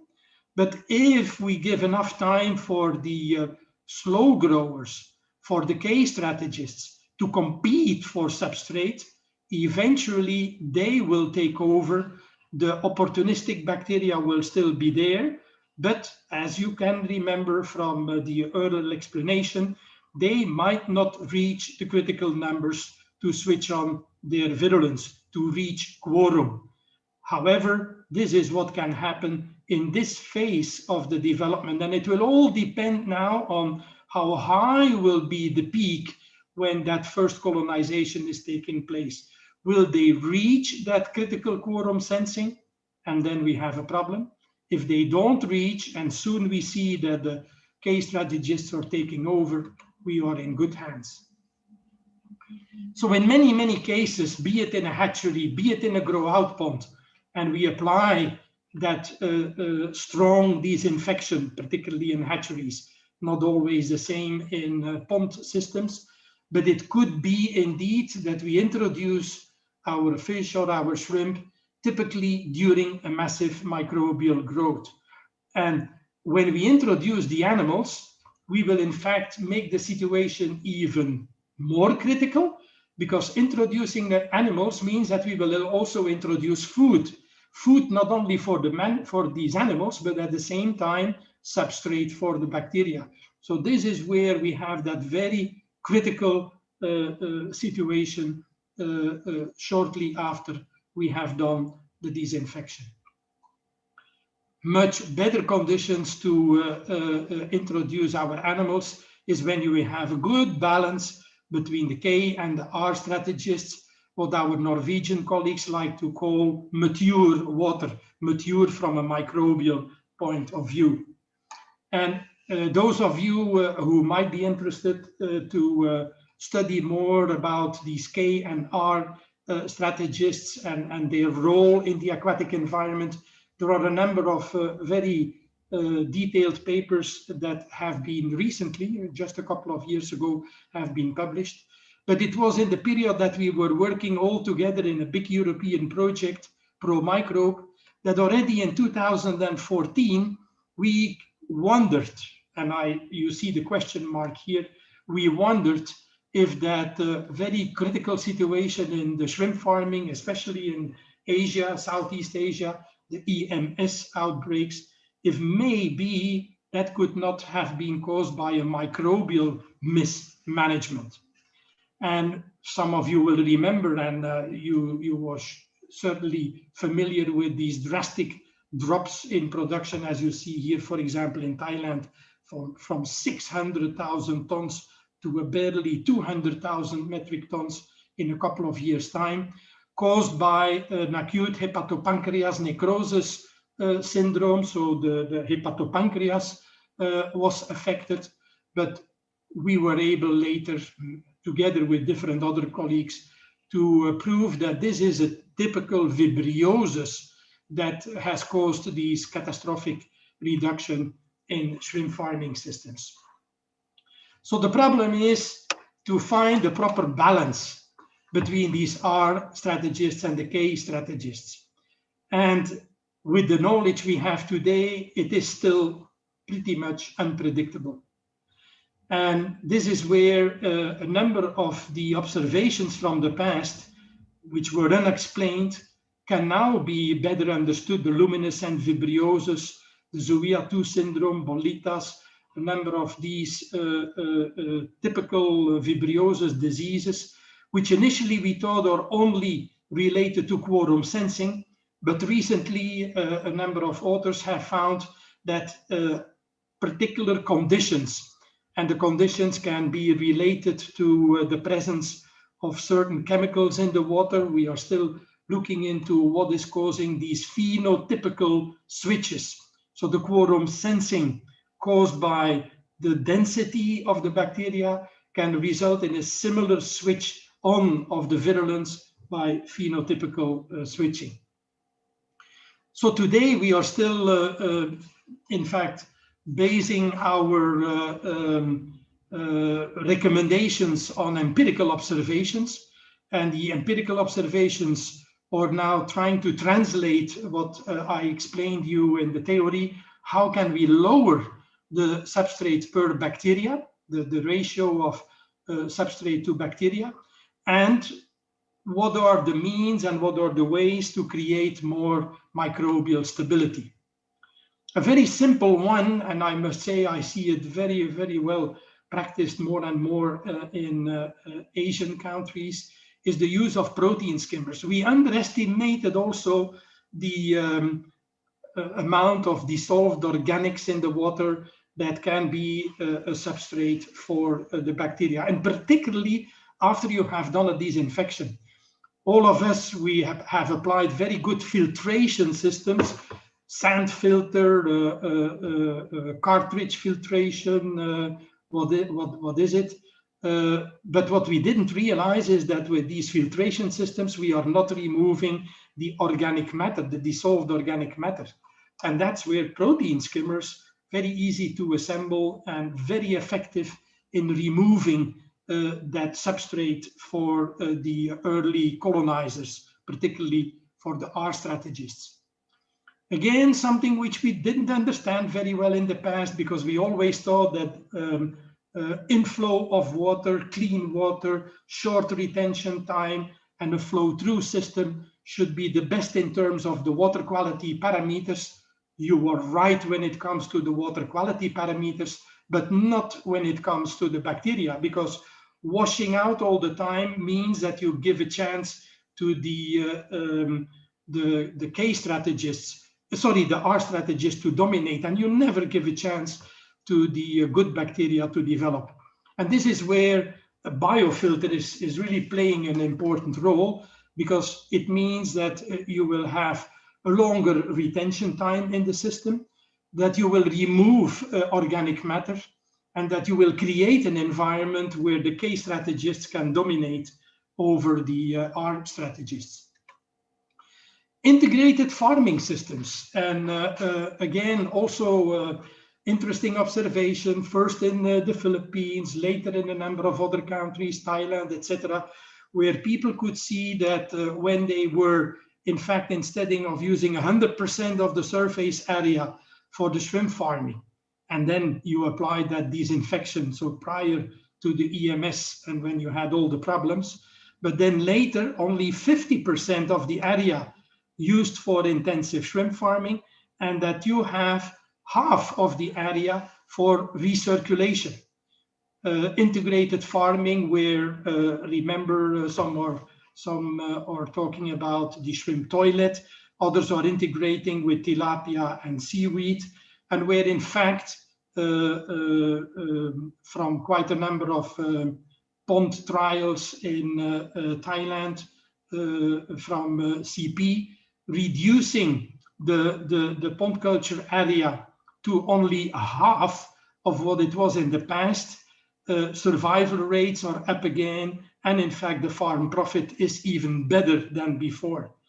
It was not easy initially to convince the farmers that using only 50%, only half of the area that they were using before for shrimp, that in fact integrating it with some kind of zero exchange system or integrated farming, that they could have better results. And the nice proof is that in these systems, you have indeed a better microbial diversity and stability. The virulent strain of Vibrio parahemolyticus is present, but it is not expressing virulence because it does not reach quorum sensing. And this is where further studies should help us to explain what is the role of the tilapia, what is the role of the gracilaria, or in this case here, the caulerpa, in creating a more balanced, a more stable microbial composition. So a lot of the empirical observations from the past, we should review, we should better study. I remember many cases where a tilapia co-culture or even stocking the shrimp ponds before you introduce the shrimp. Put a few tilapia in hapas, wait until you have an algae-rich green water system. And I remember even some farmers are smelling the water and saying, yes, this water has the right composition. Well, it is in fact creating a microbial stability. This is where probiotics and prebiotics certainly play a role, but now we can do a more targeted research. A lot of the applications with the probiotics and the prebiotics or trial and error give a good result, but not all the time. Same with the biofloc systems. It's a way to create more diversity, but we also know as long as we will not be able to have some better control over the composition of the bacteria, it might be gambling, because it's well known that in a biofloc system, if suddenly you get the wrong bacteria, if you get the Vibrios and you were further feeding them with the molasses, you could create an opposite effect. So this brings me to also a recommendation of that global conference in 2010, more integrated production systems. And I come back to the slide that I showed you in the beginning, the fed aquaculture, the eutrophication situation that you were creating. Maybe this is still a question mark, this is still a hypothesis, but monoculture systems maybe might create microbial instability. And this is where maybe an integration, if in the future we could see how a fed aquaculture could be combined with an extractive aquaculture, it could be that such polyculture systems in fact are inducing or creating a better microbial stability. And some of you will also recall from earlier presentations that I have shown you, we should look at the developments the past 30 to 40 years, but very successful and further expanding developments of integrated coastal aquaculture, where cage farming of fish, long line farming of seaweed and mollusks, or really an integrated system with different trophic levels. So thank you very much for this presentation. And I'd like to draw your attention to a very interesting webinar that was organized, I think a month and a half ago, and that is now available online as a kind of YouTube video on microbial management in aquaculture. Thank you. Thank you very much, Prof. Sorgelos, for giving such informative and interesting presentation. So we will go to the question and answer session. And ladies and gentlemen, I hope you all enjoy this amazing presentation. We will go ahead and take some time for a question now. Because I cannot see, and there is no question from chat room, so I will open for a direct question. Please, for the audience who want to ask directly, please raise your hand, or you can open mic.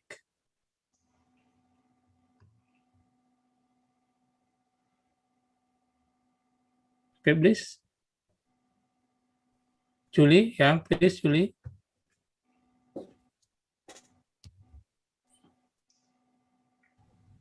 Okay, thank you very much. Yeah. Thank you very Julie, much for your interest. you still mute your mic. Oh, it's already on? No, yes, I can hear. Yeah. Could you open your mic? Yeah, can you hear me? Yes, we can hear. Okay, okay. Thank you.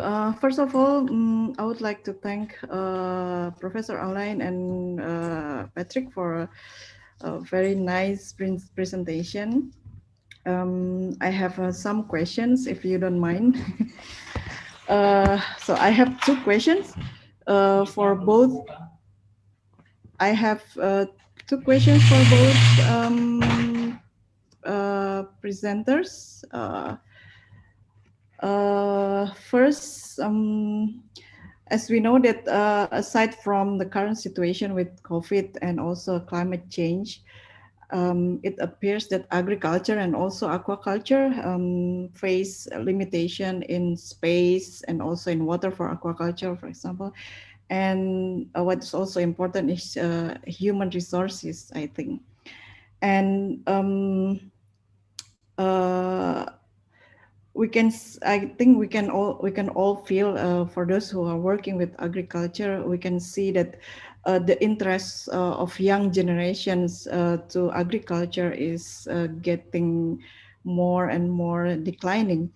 And this is also what we can see in the field, for example, especially in rural areas where most of the time agriculture sector and also maybe aquaculture is done by old generation, quote unquote, yes. So in your opinion, I think this, and it's not only happen in Indonesia, I think it's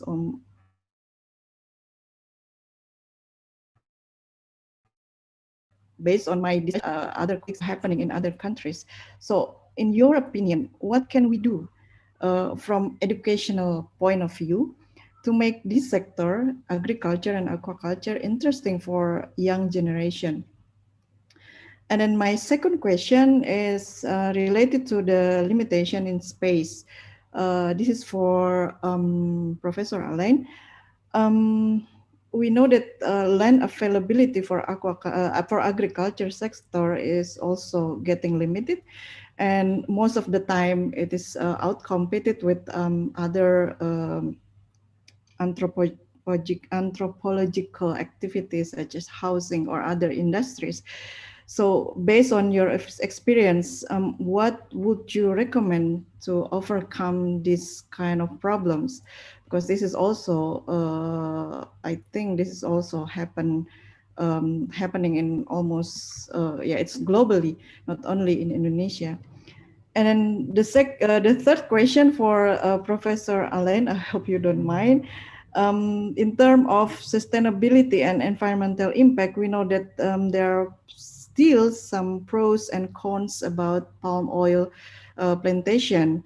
And so what would be your recommendation for or the most prioritized strategy to increase the sustainability and environmental and reduce the environmental impact of palm oil plantation, especially this is also important because this is also important for the future. And what I have read so far, nowadays palm oil is not only used for food but also for biofuel. So it means that the interest for this agriculture sector is getting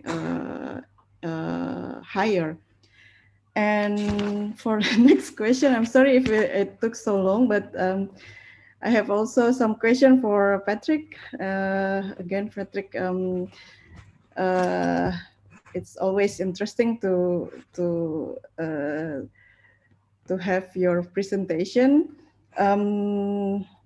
So it's, yeah, my questions may be a bit technical, but do you think adding probiotics, like commercial probiotics that are available in the market, especially in shrimp aquaculture, we can find many commercial probiotics, can help to make the water more mature? And then I would also like to have your opinion about how there are so many probiotics product in the market. Sometimes it works, sometimes it doesn't, and how can we help the farmers to decide whether or not they need to use this kind of products? And it's also another thing that is interesting for me is the use of protein skimmer. For hatchery production, it can be applicable, but if we think about the pond, can you suggest any strategy or any strategies that we can do to reduce the dissolved organic matter in the water? Okay, thank you very much.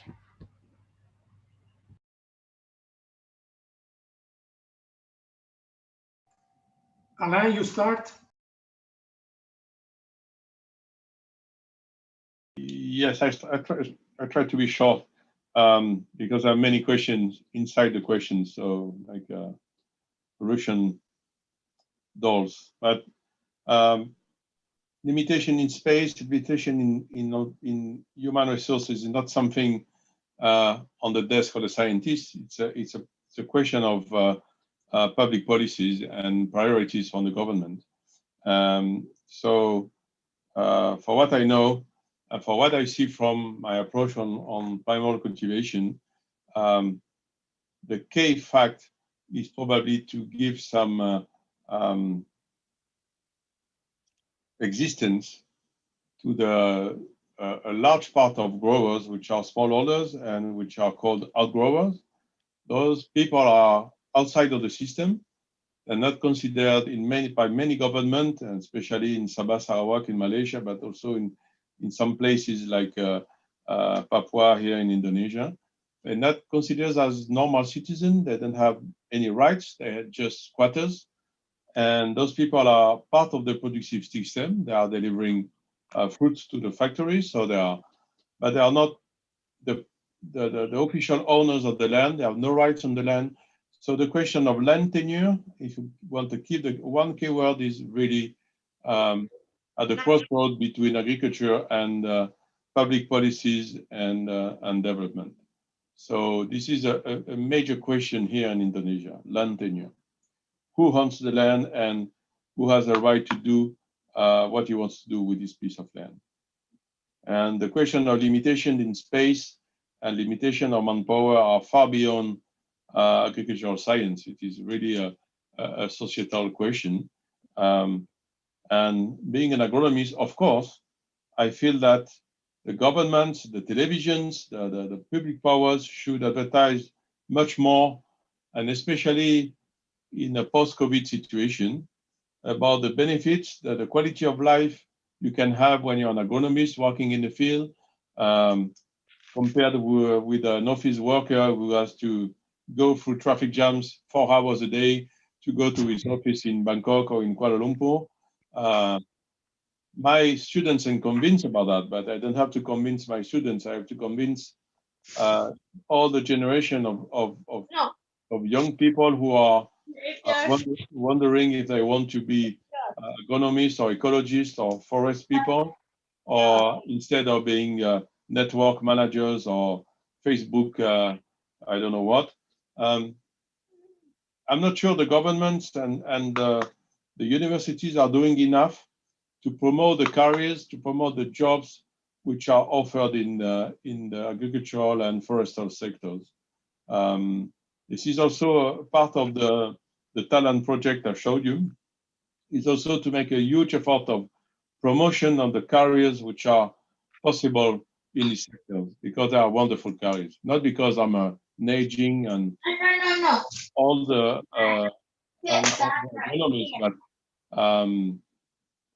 there's room for a new generation of people who are able to work between environment and agriculture. And this is a key. And it has to be pushed by the universities themselves, the donors, and the governments. It will not arrive like that because maybe, I hope, that this COVID situation gave us some time to think about what we want to do in our life, to think about doing more interesting things than making money, which was the case of my generation, who were only interested in, not me, but most of my contemporaries. They're only interested by the profit, quick, easy, sending money, using bonds, or I don't know what, banking, or dark or clean. We have to be clever and use this change of generation and this attraction to living in the countryside and living in a different lifestyle to change our perception of the jobs in agriculture and forestry and, of course, agriculture.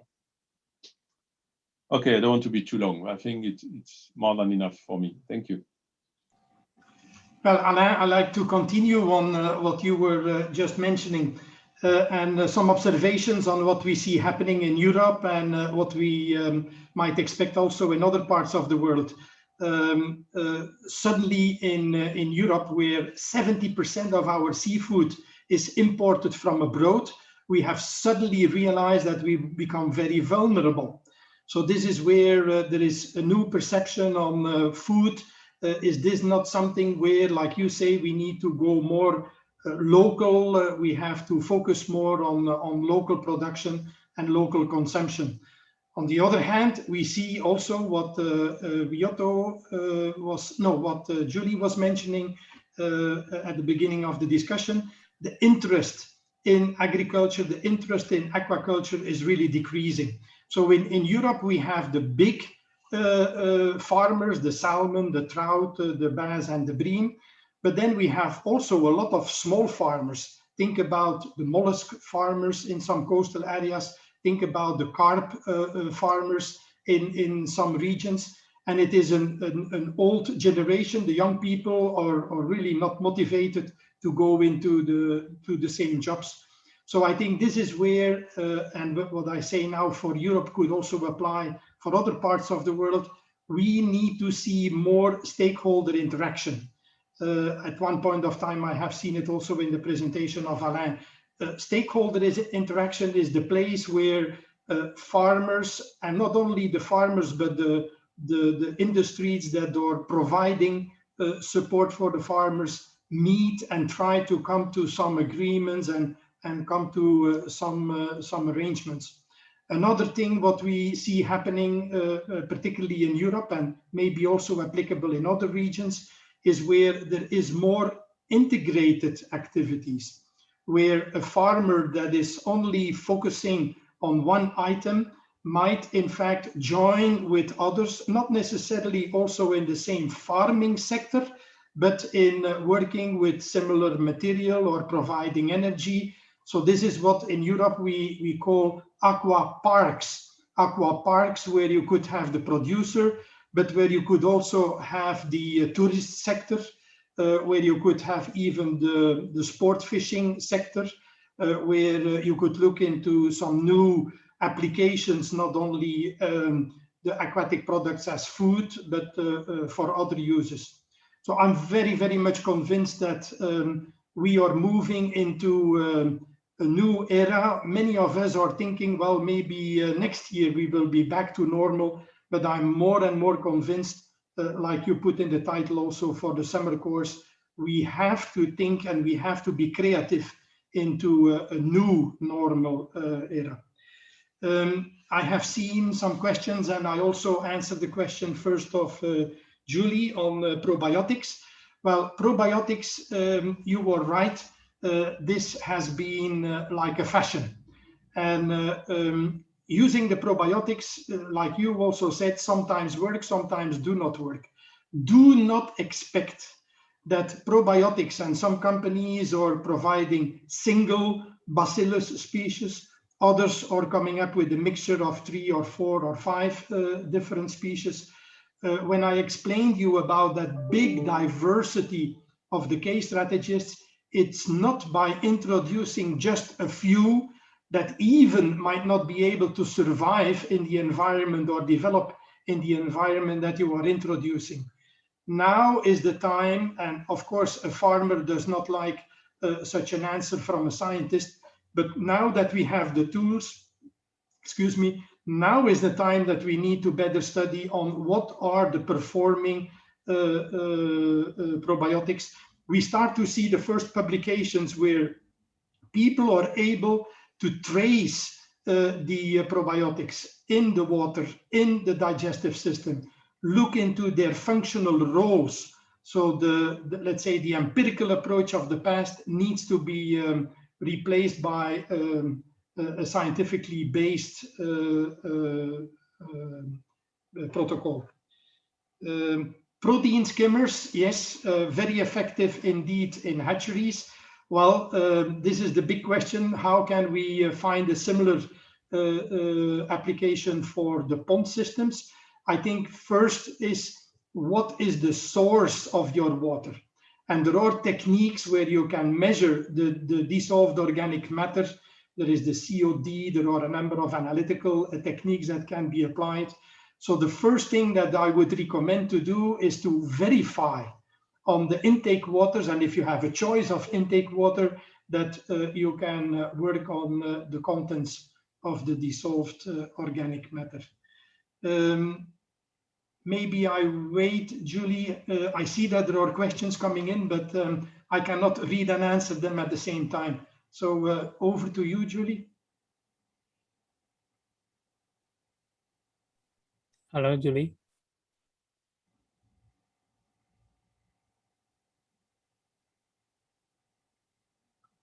Well, I see some questions on the microbiome, and there are many groups, and I hope the same in Indonesia, but there are many groups in Asia, Europe, Latin America that have started that research. We have to realize that it will not be a quick fix. Okay, we have now the tools, we have cheap gene sequencing, DNA profiling. We see papers coming out of China, Thailand, Ghent University. It is such a complex matter that it will not be a quick fix with just a few analytical data.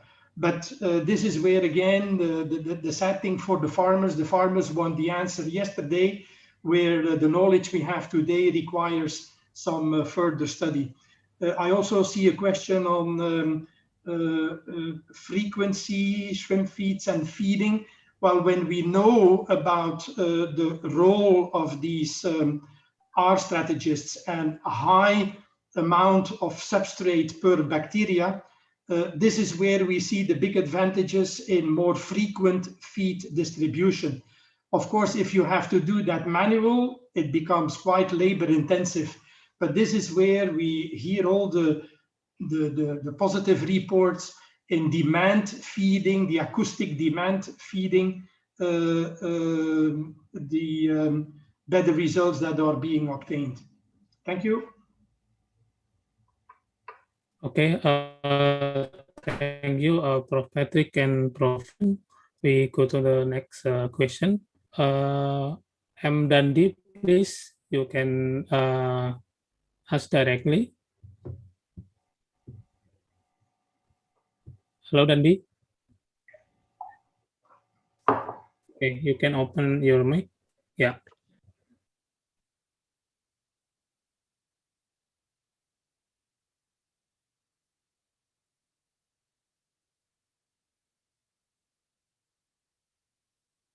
Hello, Dandi. I can hear your voice.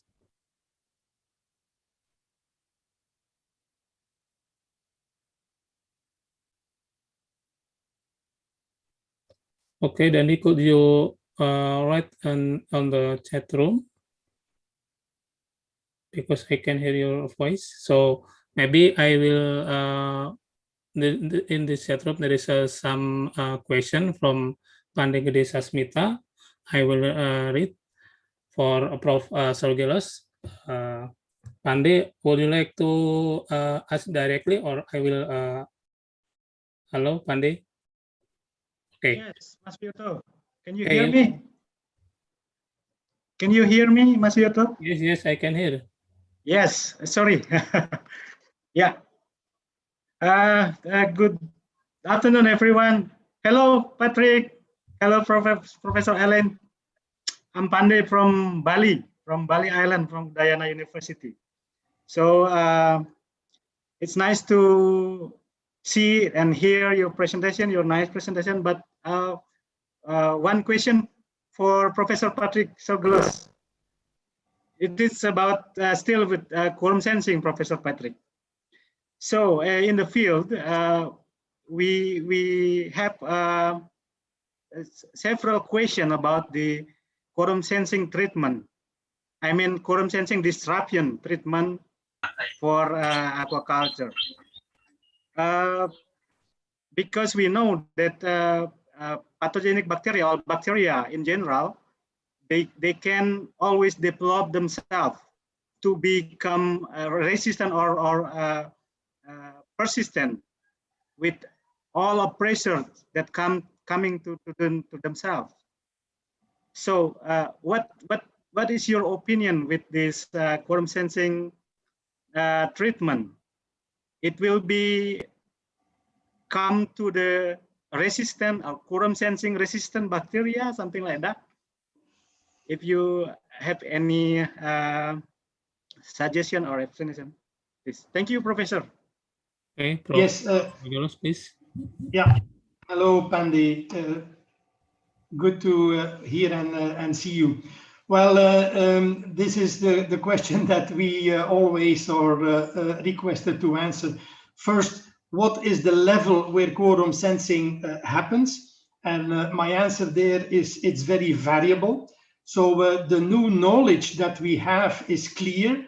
That quorum sensing mechanism is very well documented now in many microbes, be it in the aquatic environment or the terrestrial environment, or even in human medicine.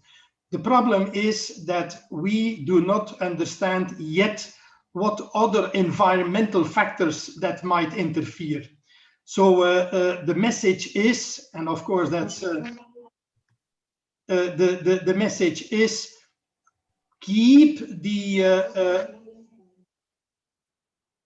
so the recommendation is try to keep the R strategists at low density. And how can you do that? Well, not an overcharging of your system. So when you do such an intensive system like the shrimp, try to have a quick recirculation over a system where it is either a biofilter or where it is an ecological system, where you have the tilapia or where you have the colerpa. I'm more and more convinced that we need to look for more ecological solutions. And I have heard several times, and again in the presentation today of Alain Rival, also in land-based agriculture, one is looking into more ecosystem-based farming, where you have different plots, where you have different crops. So it is similar practices that we need to introduce in aquaculture. Asia has been influenced too much by our Western approach of monoculture. We have learned a lot thanks to monoculture, but the future even of the small shrimp farmer, I have seen in the chat, even the recommendation for the small shrimp farmer is don't focus only on shrimp. See how you can have an integration with maybe some tilapia or maybe some gracilaria and create a more ecological system. And then you will be able to better control your K strategists and your R strategists. Rather than to zoom in, Pandey, I understand we want to know what are the limits, how far can we go, where will we just be under that quorum sensing. what will be the risk indeed that the bacteria will develop resistance. We need to go for a more constructive approach. And sorry, we need to introduce more ecology in our aquaculture. Okay, thank you, Professor Gelos. And then we can go to the next question from Anis Kuseria to Professor Alang. What simple thing we can do to reduce climate change caused by palm oil? Yeah, Prof. Alang. Yes, simple things. I'm not sure I can answer to this question. What we can have is an holistic approach, is try to convince the sector, and not only the private sector and the big companies, which are already aware of the big questions. We have to convince the sector to follow an holistic approach, because we have to work on one side on the impact of the cultivation itself on the climate change, which is through deforestation. Means that if we extend our palm plantation at the expenses of the forest, our excuse me, the results in terms of greenhouse gas is disastrous. So we have to avoid those extensions on high carbon value areas, forests mainly, and extend our plantations on places which have already been deforested. It's easy to say, it's not very easy to do. There was a very big program enhanced maybe 20 years ago by WRA here in Indonesia, which this program was called POTICO, if you are easy to remember, POTCO. POTICO was a very simple program saying, okay, well, there's a lot of degraded land in Indonesia, almost 15 million hectares of degraded lands. So let's make some incentives so the new plantations can be done in these degraded lands. They call it Taman Mati here in Indonesia, dead gardens.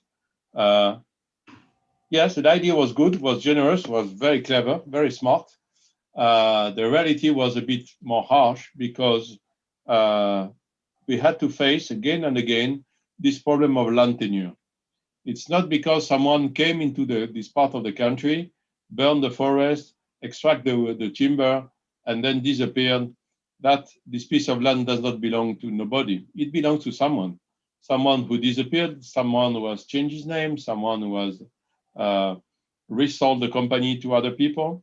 And all this area of things is very difficult to grab. And that's why POTICO was not really a success, because the idea was good.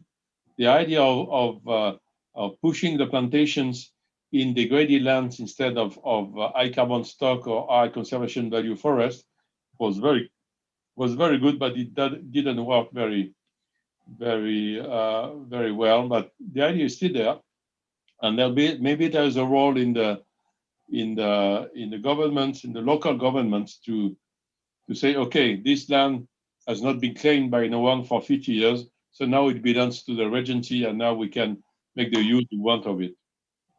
So number one, acting on the way we're doing agriculture, and second one is mitigating the impact of the climate change on our crop, which is changing our practices. So there's not simple thing to use again and again, but it's the way we are pushing research and development. It's the use of new varieties which are tolerant to drought, the use of compost instead of chemical fertilizer, which have a very big impact on greenhouse gas emissions. So there's a series of things we can do. They are not simple, but I think the sector is moving on the right way. Could be quicker, but yes, I think the COVID has not facilitated the things in pushing the companies into more sustainability. But well, the road is open, and there's still a lot of things to do, especially for young professionals.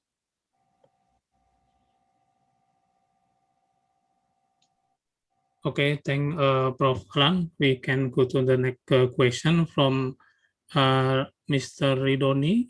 You can open mic, Mr. Ridoni. Hello. Okay, thank you. You hear my voice? Yes, yes. Okay.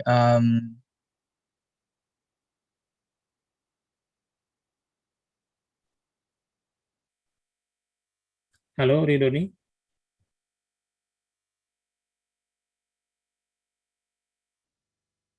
Okay, I can hear the voice from Ridoni, and then we can go to the next question from Reta. Reta to Patrick Sorgelos.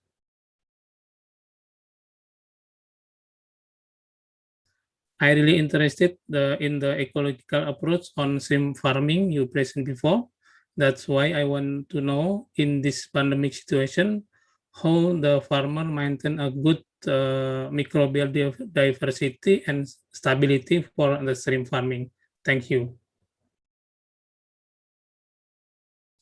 Yeah, please, Prof. Sorgelos.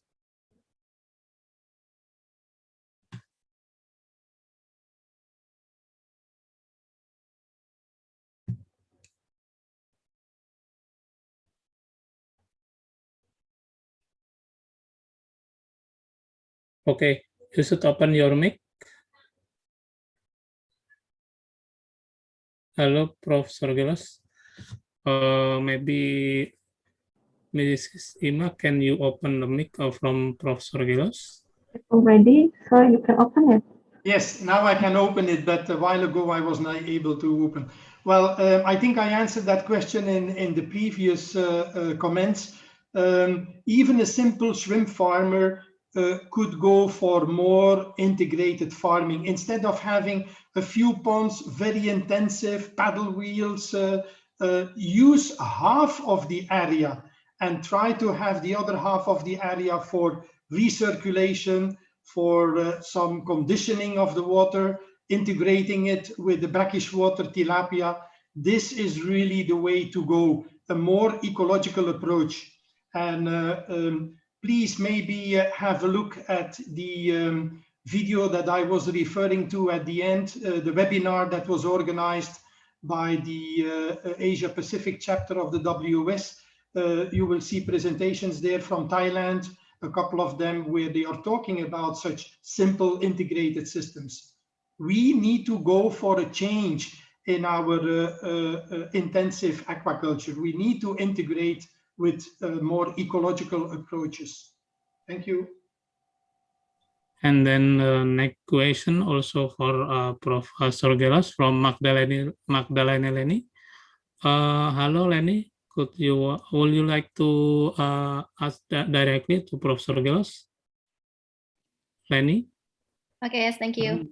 I think Patrick already has addressed the questions while we were briefly, if I'm not mistaken, right, Patrick? It was about the feed and feeding in terms of managing the microbiome. Yeah. Or maybe maybe if you can elaborate on that. Thank you. Thank you, Patrick. Well, the only thing, Lenny, that I can say is that we need more research, and this is always the problem in any practice. The farmers, they want to have the answer yesterday, but the problem is that in aquaculture, if you compare with agriculture and terrestrial animal farming, we are decades behind in research. So this is where the new knowledge we need to further apply and work at that empirical level. Thank you. Okay, thank you, Patrick.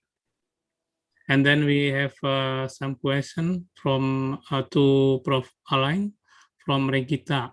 Okay, I am very interested in this discussion about palm, and then when we want to preserve something, we must know strong reason for our interest in this. My question, how Mr. Alain will invite young generation to get to know oil palm and invite them to conserve and use,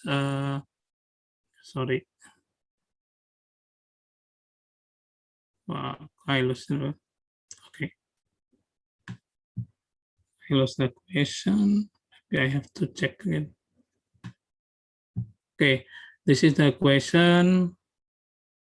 How Miss Prof. Alang Rival invite young generation to get to know oil palm and invite them to conserve and use palm oil properly, and what understanding should be given to the younger generation about the importance of conserving and utilizing oil palm. Thank you. Well, I don't think we have to train the young Indonesian or Malaysian to, I don't know what the reader wants to say about conservation of oil palm. I don't know what it means, but the use of oil palm is very popular in Indonesia and Malaysia. And it's not a problem.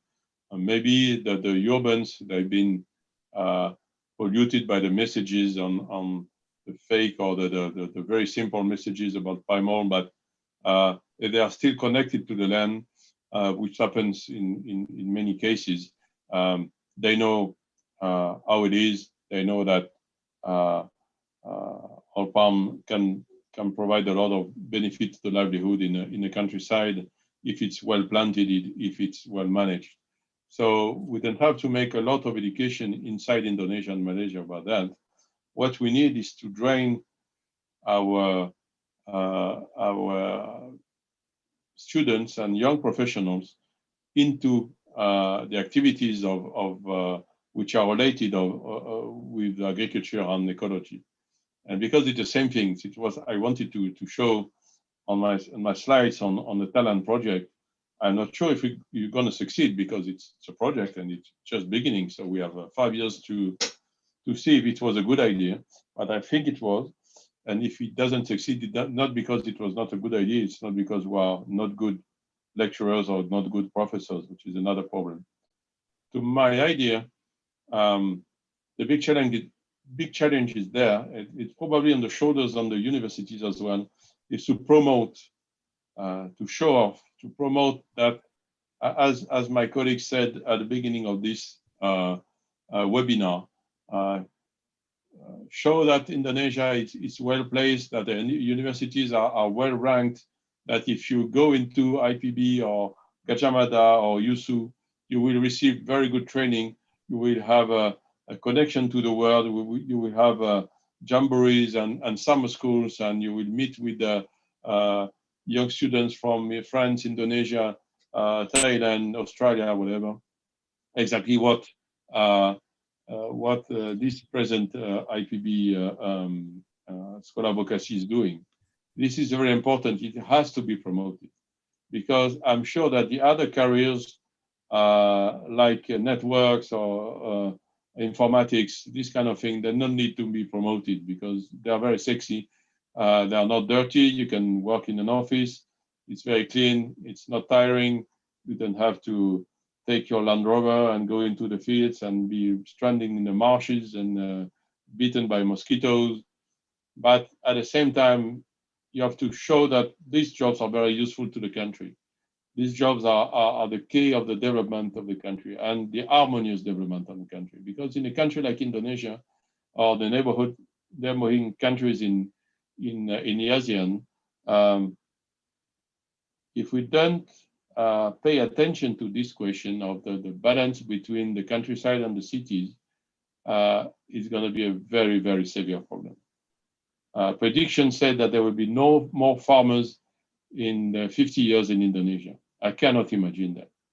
I cannot imagine a city without farmers. Sorry, a country without farmers. Because the farmers, they are managing the wildlife, as I showed you, they're managing the landscapes, they are in charge of the forest, they are in charge of the wildlife. So if the farmers disappeared in 50 years' time, I cannot figure out how Indonesia would like. So this kind of argument has to be advocated by everyone in the country, not only the academics like us, but also the politicians. There's a risk of destroying the Indonesian society if we don't take care to our farmers enough. and the risk is very near to us. It's a couple of decades, so it can come very quick. So I hope, because I'm a researcher, so I'm optimistic. I really hope that this pandemic will open the eyes of some of our people and deciders, saying, okay, we have to think about landscape development in the countryside, make our countryside attractive. Think about the middle-sized cities, not like Medan or Surabaya, the smaller one, which can be very attractive, planted with trees, with very nice housings, with schools, connection to the airports. And this speaks to the millennials. This is what they want. You have to answer to them, because they will be the country of tomorrow. We have to prepare the landscape. We have to prepare the balance between the countryside and the cities to face the requests of these millennials. And I'm sure that COVID pandemic will accelerate the things. Thank you. Okay, thank you, Prof. We still have a question from Lucas. Hello, Lucas. You can ask directly to Prof. Patrick or Prof. Alang. Lucas. Hello, that's very kind. Yeah, Okay. It's been fascinating to hear and listen to both presentations. Even as a non-expert myself, I'm actually studying economics. But I have a question for Professor Rival about palm oil or plant oils more in general, because recently when I've been buying products in the supermarket, I've been reading coconut oil much more often. And the question I have is, how does palm oil, for instance, stack up to other plant oils that are also produced in the tropics, and where might benefits for one oil lie, perhaps also in terms of sustainability compared to others? Okay, thank you, Lucas. Please, Prof. Alang. Well, it's a very different cropping system. Coconut is grown by smallholders. You have very few large companies producing coconut oils, except in the Philippines, and a few ones remaining in Indonesia. It's been a sunset crop. It's revived, not only for the oil, but mainly because of the coconut water, which has been promoted by a few Hollywood stars, and who said that it's better than Gatorade. So when you're doing your running at Pacific Palisades, and you need to rewater your body, it's better to use coconut water, which is good, which is true. So there's a big market for fresh coconut, and a small market for coconut oil. The rates are not the same. The yields are absolutely not the same. We'll never be able to get 6 tons of vegetable oil from a coconut plantation. This is not possible. But there are some advantages, including the fact that coconut is a fantastic plant for agroforestry, because it grows fast, it grows very tall, it can provide shade. And if you go to several places, even in Indonesia, if you go to Belitung there's a lot of it's an island in Sumatra. There's a lot of oil palm around there, but there's also a lot of gardens around the smallholders' farms, and those farms are fantastic because it's really the typical agroforestry system with tall trees, small trees, medium-sized trees, vegetables. And if you go to Timor-Leste, you will find a lot of coconut-based gardens and coconut-based agroforestry systems, which are there for centuries, which are very resilient. So maybe the future of coconut is not as an oil crop. Maybe the future lies in the specialty of the product, which is the fresh nut and the coconut water, because the demand is huge. There's a lot of trafficking between Indonesia and the Philippines, because some Philippines companies that don't have enough coconuts to provide the market. So they're importing the nuts or the water from some Indonesian companies. So, and in terms of oil, there's no the perfect oil. The answer is there. we need a blend of oil. We need the composition of each oil. Vegetable oil is unique. Oil palm is not bad because it balances between saturated and unsaturated fat. Coconut oil is a bit more unbalanced toward the unsaturated. So, well, it's a different oil profile. What thing you must know also is that the industry, they can jump from one source of oil crop to another. So that's why the prices are so linked. If the soybean becomes more expensive, the other oil will follow. If coconut oil becomes cheap, the other oils will follow in proportion with the share of the market, of course, and coconut is very small. But if you look at the balance between soybean, rapeseed, and oil palm, it's all connected. So the oils are connected because you can transform easily one from another, and the markets are connected. So the changes in the prices are also connected. Interesting. Okay, Thank you. Alang. And then we can go to the next question from Mr. Dandi and Mr. Aidil. Okay, please, Mr. Dandi. Okay. Is my voice clear, sir? Okay, I can hear your voice. Sorry for before, sir. And my question, I want now ask to Mr. Aryan Rival. Hello, sir. And my question before that, from your presentation, there is sustainability managers or plantation managers has many benefits. So I just want to ask, what kind of plan this organization save the natural resources? Is that only palm oil or any others? Because I think this organization is very good for our sustainability. And my second question, sir, in some region, especially in Rio province, my hometown, there is a group of people who burn the forest just to do the palm oil business. So what do you think, sir? Thank you very much. Thank you, sir. Yeah, Prof. Alang, please. Yeah, thank you, Dandi, for a very, very good question. Of course, and that's very important. These changes from plantation manager to sustainability manager is very important. And of course, and maybe it was my mistake because I didn't claim that clearly and loudly, it's not only for oil palm, it's for any agricultural activity. If you look what the slides I've given about our talent project, you can copy and paste for any agricultural activity, including aquaculture, of course. There are social issues, there are marketing issues, there are transparency issues, which are common to any crop, any production systems. Whether you're producing milk or chocolate or coffee or vegetables, it's going to be the same. The market is changing for good, in my opinion. It's been pushed by the European culture, but I think it's good that people don't get poisoned by excess of pesticides in carrots or in fish. So it's good. This evolution for me is a good trend.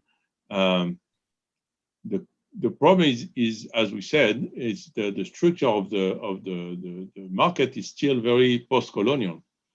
If you look at certification, for example, and I would take the example of the oil palm because it's very ancient.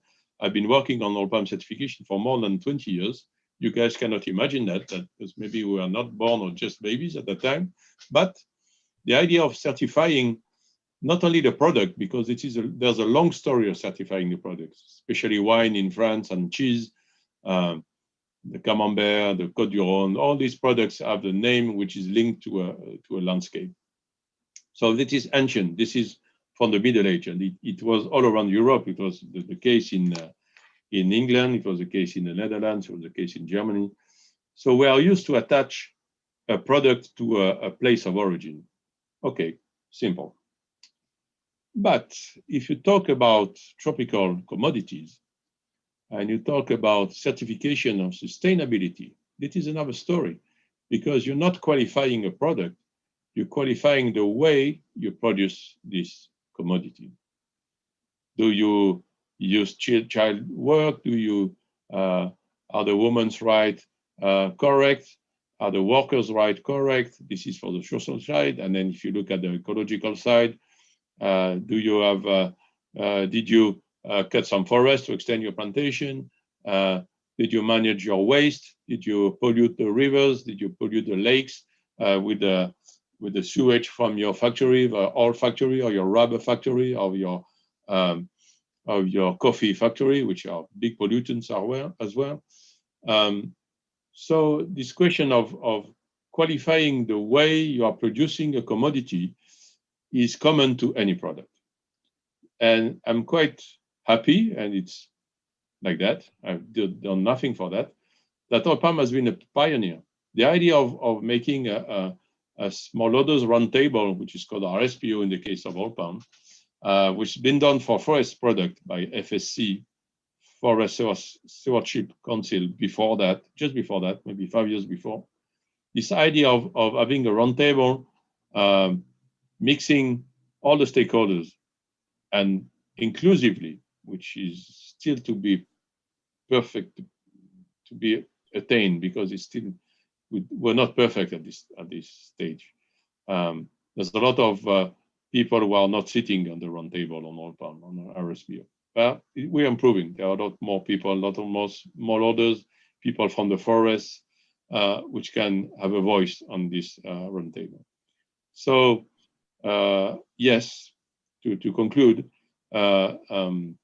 we need sustainability managers which are attached to many different goals. And in an ideal world, they should be attached to a regency, or they should be attached to a territorial entity, because they will be in charge of sustainability, not only for oil palm, but for all the commodities which are in the landscapes, including forests, fisheries, and so on. So it's a huge sector for the young professional, I'm sure. I will print T-shirts. I want to become a sustainability manager. $5 if you want one. Okay, thanks, Prof. Alang. And then we can go to the next question from Mr. Aidil. Please, Mr. Aidil, you can ask directly. Yeah, thank you very much, Dr. Wiyoto, for the opportunity to have a direct questions. I would like to address my question to Professor Alain.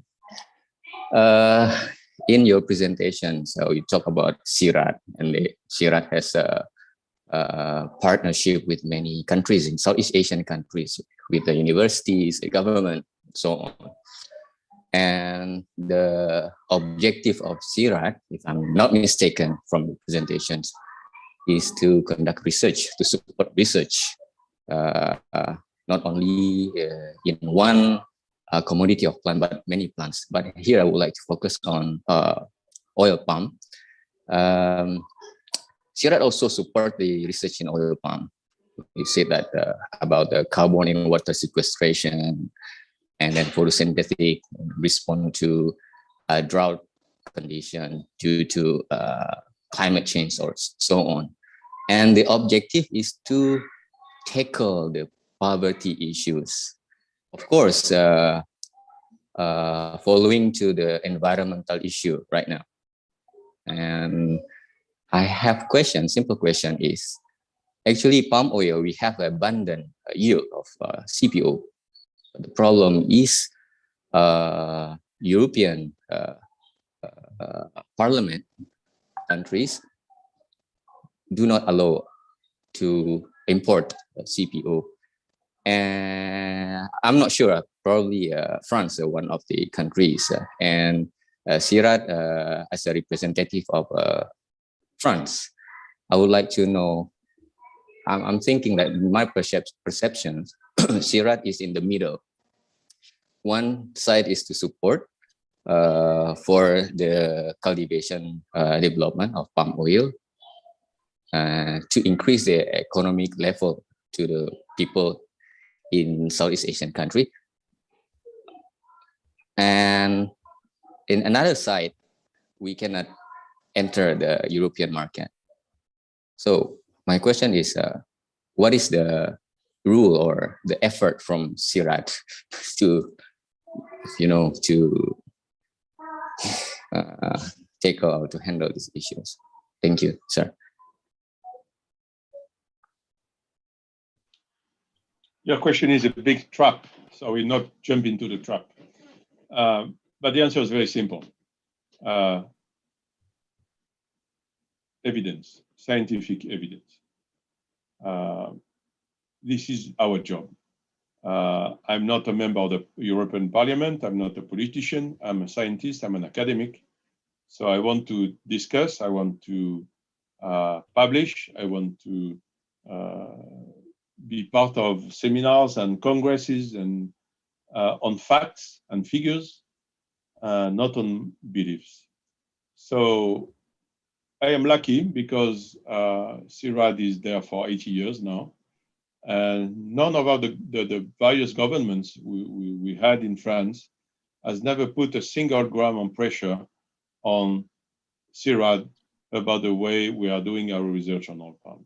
I've been the oil palm focal point for CIRAD since I'm back from Australia, probably 2007 or something like that. And I attend many meetings with any ministry, and I want to make things very simple. Science is my job. Politics is not my job. If the European Parliament wants to ban palm oil because the people in the Parliament, they want to protect the farmers, they do their job. It's not my job. I'm a scientist. I have to go to the plantations and say, okay, this guy is doing well because he's doing this, this, and that. And the culprit is not the oil palm, it's the way you are producing oil palm. So this kind of truth, this is my job. Getting the truth, getting the evidence, and publish it and share it with anyone. Smallholders, big companies, governments. I've been doing that for 40 years, and I love it. And my job is very simple. I don't take into consideration what's happening on the political arena. If I want to be a politician, I resign from CIRAD and I go into one party. There are many in France. We are a democratic country, so I can choose any party and try to be elected at the European Parliament and push my voice. But I'm not a politician. I'm a scientist like you and me. I'm an academic. Just I want to understand. I want to know. I want to show, and I want to broadcast my results. So it's not about the position of France or the European Parliament about palm oil. For me, the question is it good science or bad science?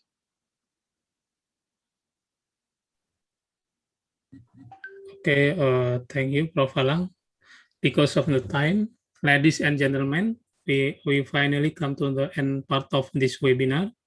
As a closing, I would like to summarize our meeting today from Prof. Alang. Oil palm is very common commodity in rural communities in Sumatra and Kalimantan, Indonesia, and the farming activities in this area create a high multiplier effect and increase welfare. Some tropical regions such as Indonesia, Malaysia have fulfilled the global supply of palm oil. Nevertheless, the area of oil palm plantation is minimal. It cannot be done intensively because the equatorial region is a tropical rainforest region as a forest with a nickname of the word lang source. Also, oil palm plantation development in Indonesia and Malaysia has seen strong growth in recent decades, and broadly applied financing scheme and policies regarding export tax and subsidies have played a fundamental role in this. However, the outcome of this policy and financing scheme have not always benefit smallholders, local community, or environment. And summary from Prof. Patrick Sorgelos, aquaculture has the potential to become a major food supply in a world with an increasing human population. and increased consumption of fish will likely have positive health implications. Based on ecological theory and number of experiments, we find support for the hypothesis that current practice in aquaculture generally select for air strategy. Opportunistic microbe, which result in determinate host microbiota interaction. Thus, the colleague is to develop technology and method for microbial management at the ecosystem level that create a key selected microbial community. And by this means, select guide our strategies opportunities. Through more collaborative research, technology is needed regarding the microbiota and its functionality in the variety of aquaculture system mentioned above. Empirical observation can form the foundation of science drive and more knowledge-based aquaculture. Okay, once again, thank you, Prof. Alain Rival and Prof. Patrick Sorgelos for sharing your valuable presentation. I am sure we have gained new insight and knowledge today. It was a pleasure to have you with us. And before I end this session, Prof. Alain and Prof. Sorgelos, would you please give us a closing statement to encourage our summer course participant for young generation? At least 1 minute you have time, and please, Prof. Alain, start from Prof. Alain. I speak a lot, so I try to be short. Yes, I really believe, and this is the mandate of my institution as well. I really believe in exchanges and in training young professionals through vocational schools and also students, of course, and exposing them to this kind of questions as soon as possible.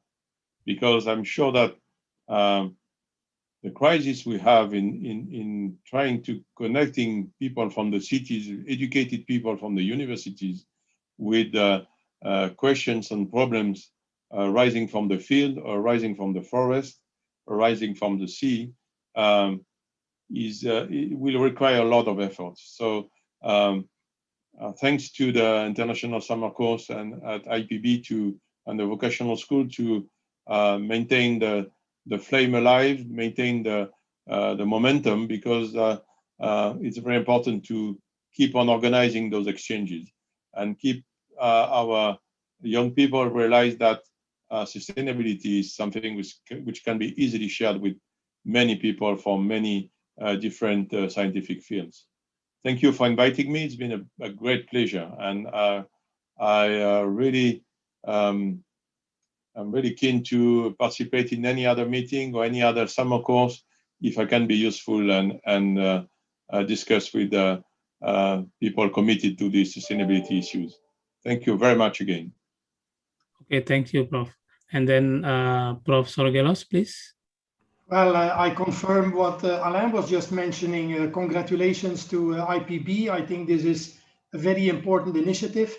And as we were discussing about where do we stand in the world with all these unpredictable changes, I think there is a big role for education, capacity building.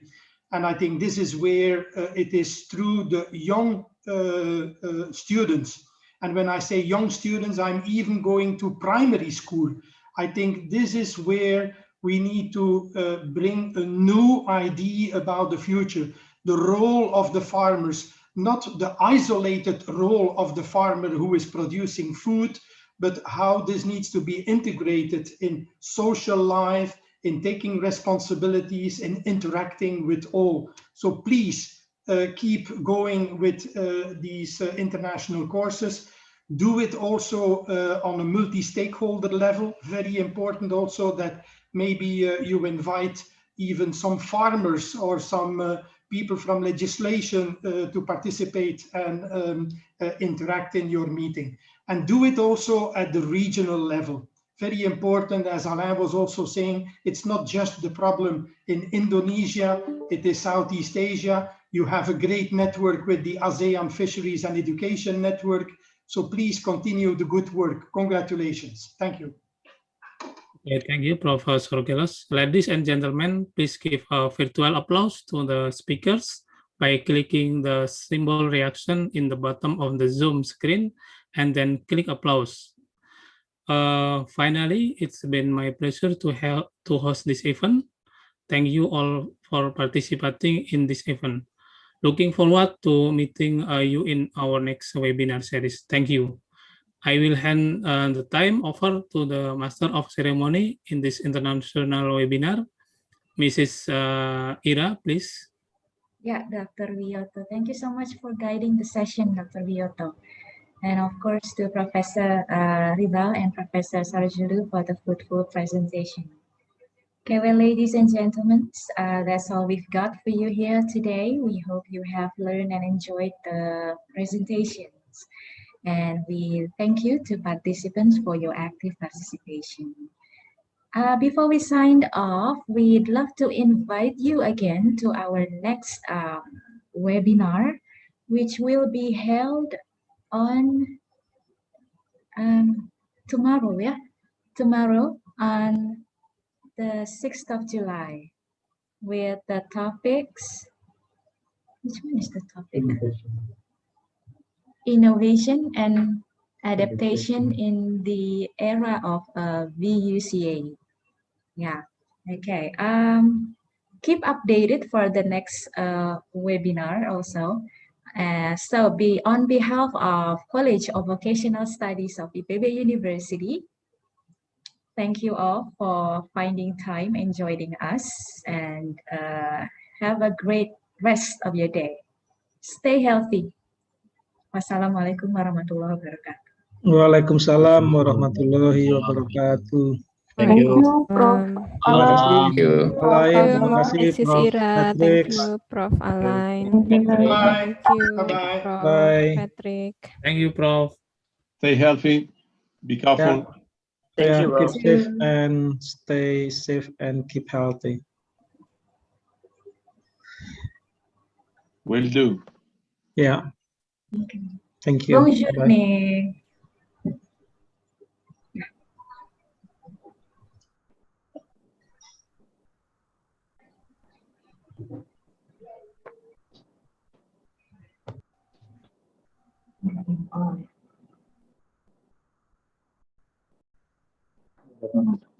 Mau ngasih lagu.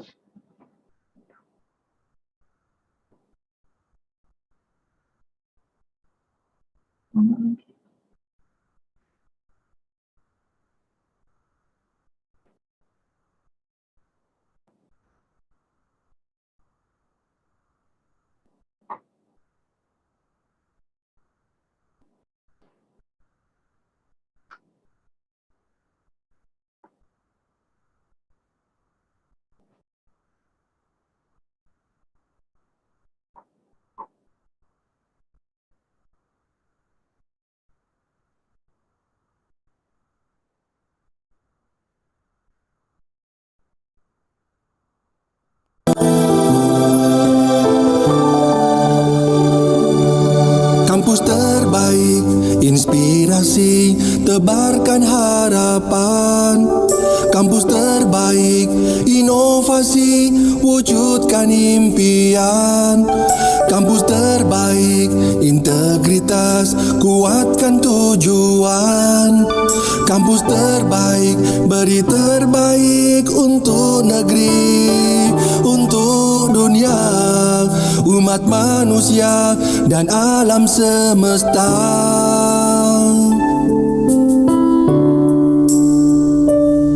Mari bersama hadirkan masa depan dalam langkah dan pikiran agar selalu terdepan, berbekal ilmu dan jiwa pengabdian. Deras arus zaman takkan tertahan, majulah melangkah, oh majulah.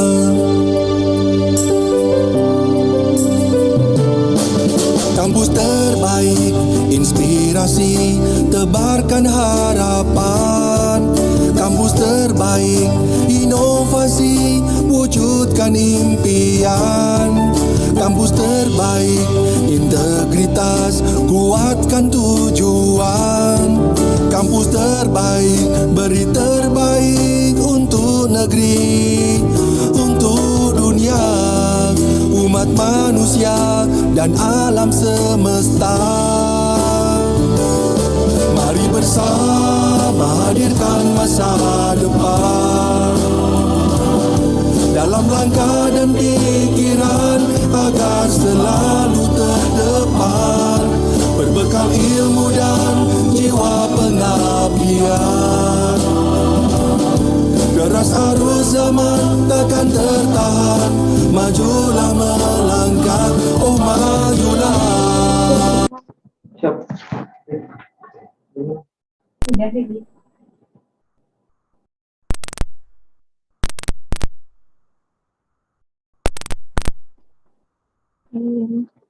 I will end the meeting for all. Thank you very much for your kind of attention. See you on the next webinar. Okay, thank you, Mrs. Sima.